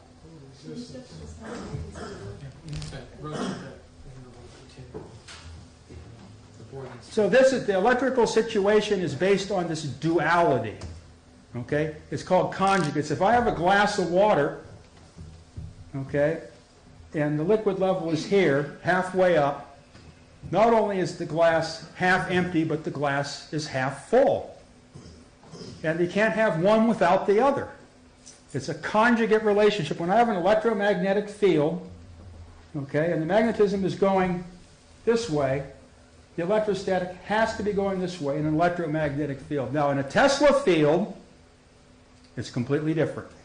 In the Tesla field, the magnetic line's longitudinal. The magnetic lines of force and the magnetic lines of force operate in a line. Now, in this case, where the propagation of energy is at right angles to all of it, the propagation of energy is along the line. So this is a spatial situation, and this is like a counterspatial situation. This type of electric wave exists in a lot of electrical equipment. It exists in all your capacitor banks. It exists in all your transformer windings, your motor windings, anything where the metal is divided up onto itself, you have these longitudinal waves.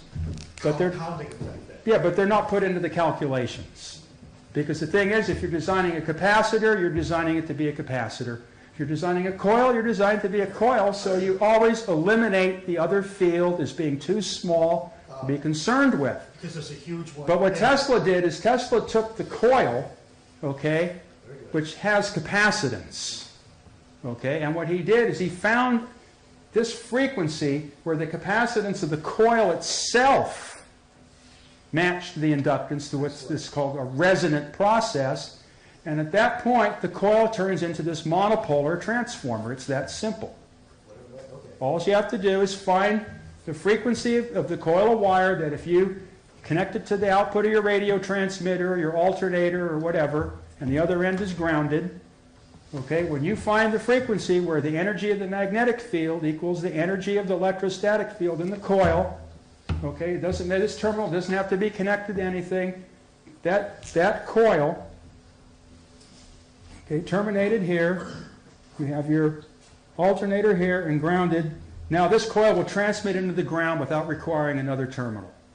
As long as that energy balance criteria is met, any solenoidal coil becomes a monopolar transmitter. It doesn't take any fancy equations or special turns, or obviously you can optimize it. It's monopole because the other end is in the ground? The other end's in counter space, inside the capacitance.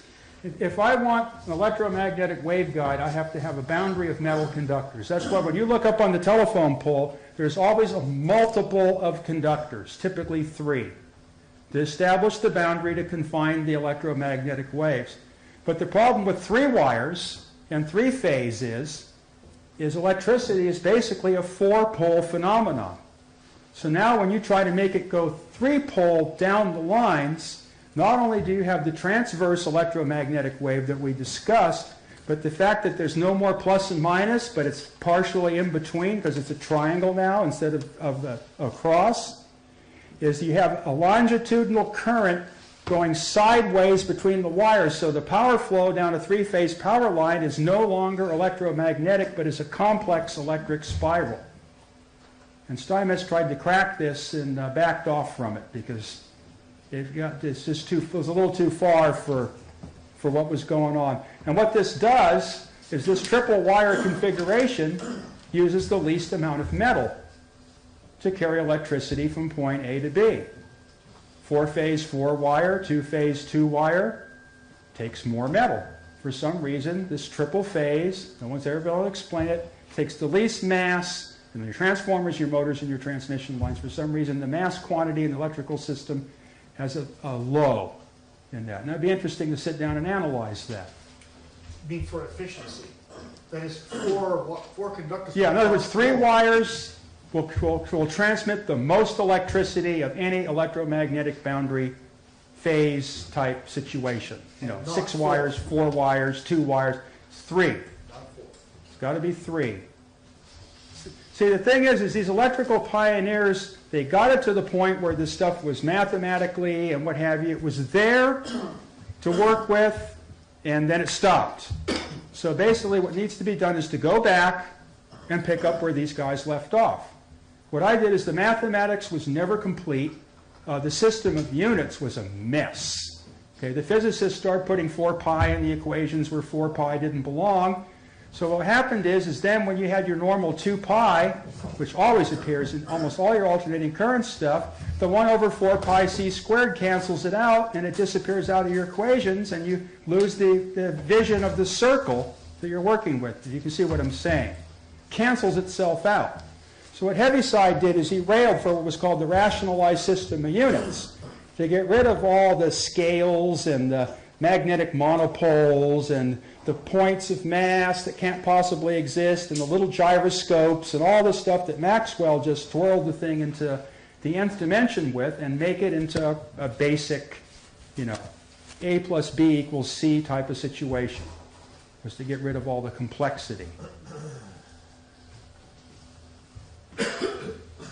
So let's see, anybody else got any other, looks like we're about petering out here. Okay. Yeah. Maybe you can go over the integratron real briefly. Okay, well the integratron is, that is what I regard would be the physical manifestation of the scalar transmission. In other words, that's the device that if you have one on Mars and you have one on Earth, if you go in the one, you walk out of the other. That's, when I studied that. Was there one of those for Lancaster? No, there's none of them around anywhere, really. About the time I figured out how to make it all work and found that all the materials were there and the whole thing was kind of set up like a Heath kit, and I managed to get all the junk and the weirdos and everything out of there and all that, well, lo and behold, the guy that had the property lost it and everything disappeared. So George made a really great comment. I thought this was brilliant. He was talking on the phone one night and he said, Charles, this reminds me of Carl Sagan's Cosmos. The exact same story. Contact. Contact, I'm sorry. Contact. Same exact idea. Eccentric billionaire funds this project. Guy in desert gets these plans from somewhere, and it was really meant to be a portal. Rotating device. The rotating device, exactly. Which I thought was a great listing. With Tesla. Because I actually met Carl Sagan once, very briefly, and I got the impression this was a very bright guy. He was also very confined. And he was being extremely careful about what he could talk about or not talk about in this very broad realm that he was communicating to the outside world. So I thought it was interesting insight. Maybe share. Well, this thing about the integratron is my theory. Okay, I mean, I didn't, I've never built anything where you walk in the one box and you walk out of the other one. But the thing is what I found is this integratron structure had to be space scalar. If you analyze the electric fields that appear with it, the key to the integratron was it had a pair of coils, 90 turns, and 1 mile of wire on the ceiling of the first floor. One went one way in copper, and the other one went the, got this right? Yeah, the other way in iron. 10 gauge copper, 14 gauge iron. soft iron wire, all insulated.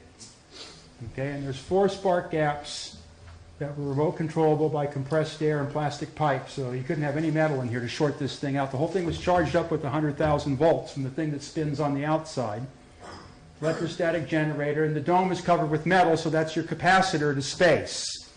And this thing is inside the flux underneath, and these spark gaps fire into the copper and iron, which juncture in the middle. They fire, 2 of them fire into the ends of the coil, and 2 of them fire, I forget the exact diagram, but 2 of them fire into the dome. And so it's this electrostatic energy is being pulsed into this coil. Okay, where they come together in the middle, there's kind of like a capacitor and a column. They drop things down. And what goes in there, I don't know. But when you analyze this, what it comes out to be is it's a strictly space function. There's no space variation. So what I did is I did some experiments, because Van Tassel was always talking about caduceus coils. That's a coil where you got turns one way, and then compounded on it is turns the other way. And what I found is, if this is coil A, I might have it wrong, but from the outside it'll look right. This is coil B. Okay, if I connect them in this way, okay, at these terminals, because this thing will resonate in an inductance capacitance oscillation, but the amount of capacitance, the amount of inductance here is all screwed up by the fact the turns are wound backwards on each other. This thing will oscillate at a frequency of roughly 100 times beyond the wavelength of the wire, and with a precision that's so intense it makes you wonder, like, what's it locked into? And somebody had tried this idea and came up with some UHF TV antennas built on this principle, and their receiving range apparently is fantastic. So this is the key to the integratron, is to create this space scalar condition, where it exists only in time and it doesn't exist in space. And that started to give me the idea that maybe this thing wasn't for healing people, but for making people be able to go from point A to point B. And then the Alexanderson space scalar concept popped up later in my study of RCA, and so that kind of serves as again, as an analog to this space scalar situation. So if somebody wants to start experimenting with, building a transporter, it's not a matter of taking the molecules apart and making them reappear at another end. That would be a hideous project. Doesn't make any sense. The best thing to do is just simply erase space out of the formula so that you're both places at the same time, and then make the switch, turn one off and leave the other on. That's how I perceive the integratron. Allegedly, how many people here know what the integratron is or heard of it? Okay, well here's the integratron for the people that don't know. Okay, there was an old German guy that lived under a rock out in the desert. Okay, and it used to be a place where things would appear in the sky. It's called Giant Rock. It was a giant rock. Old German guy lived under it. It was in San Bernardino County. Okay, this was during World War II. Okay, the German guy had a big shortwave antenna, and his, Atwood Kent, with all the tube radios and all that. So for some reason, the Riverside County Sheriff's Department decided that he was a German spy, and they killed him, blew him up in his hole. Well, Van Tassel had been coming out to visit this guy to hang out, because that's the place to see the weird stuff that flies around in the sky at night. So Van Tassel just inherited the place because he was there and nobody else was, and it was the deep desert. And he was an aerospace worker for Howard Hughes on a personal level.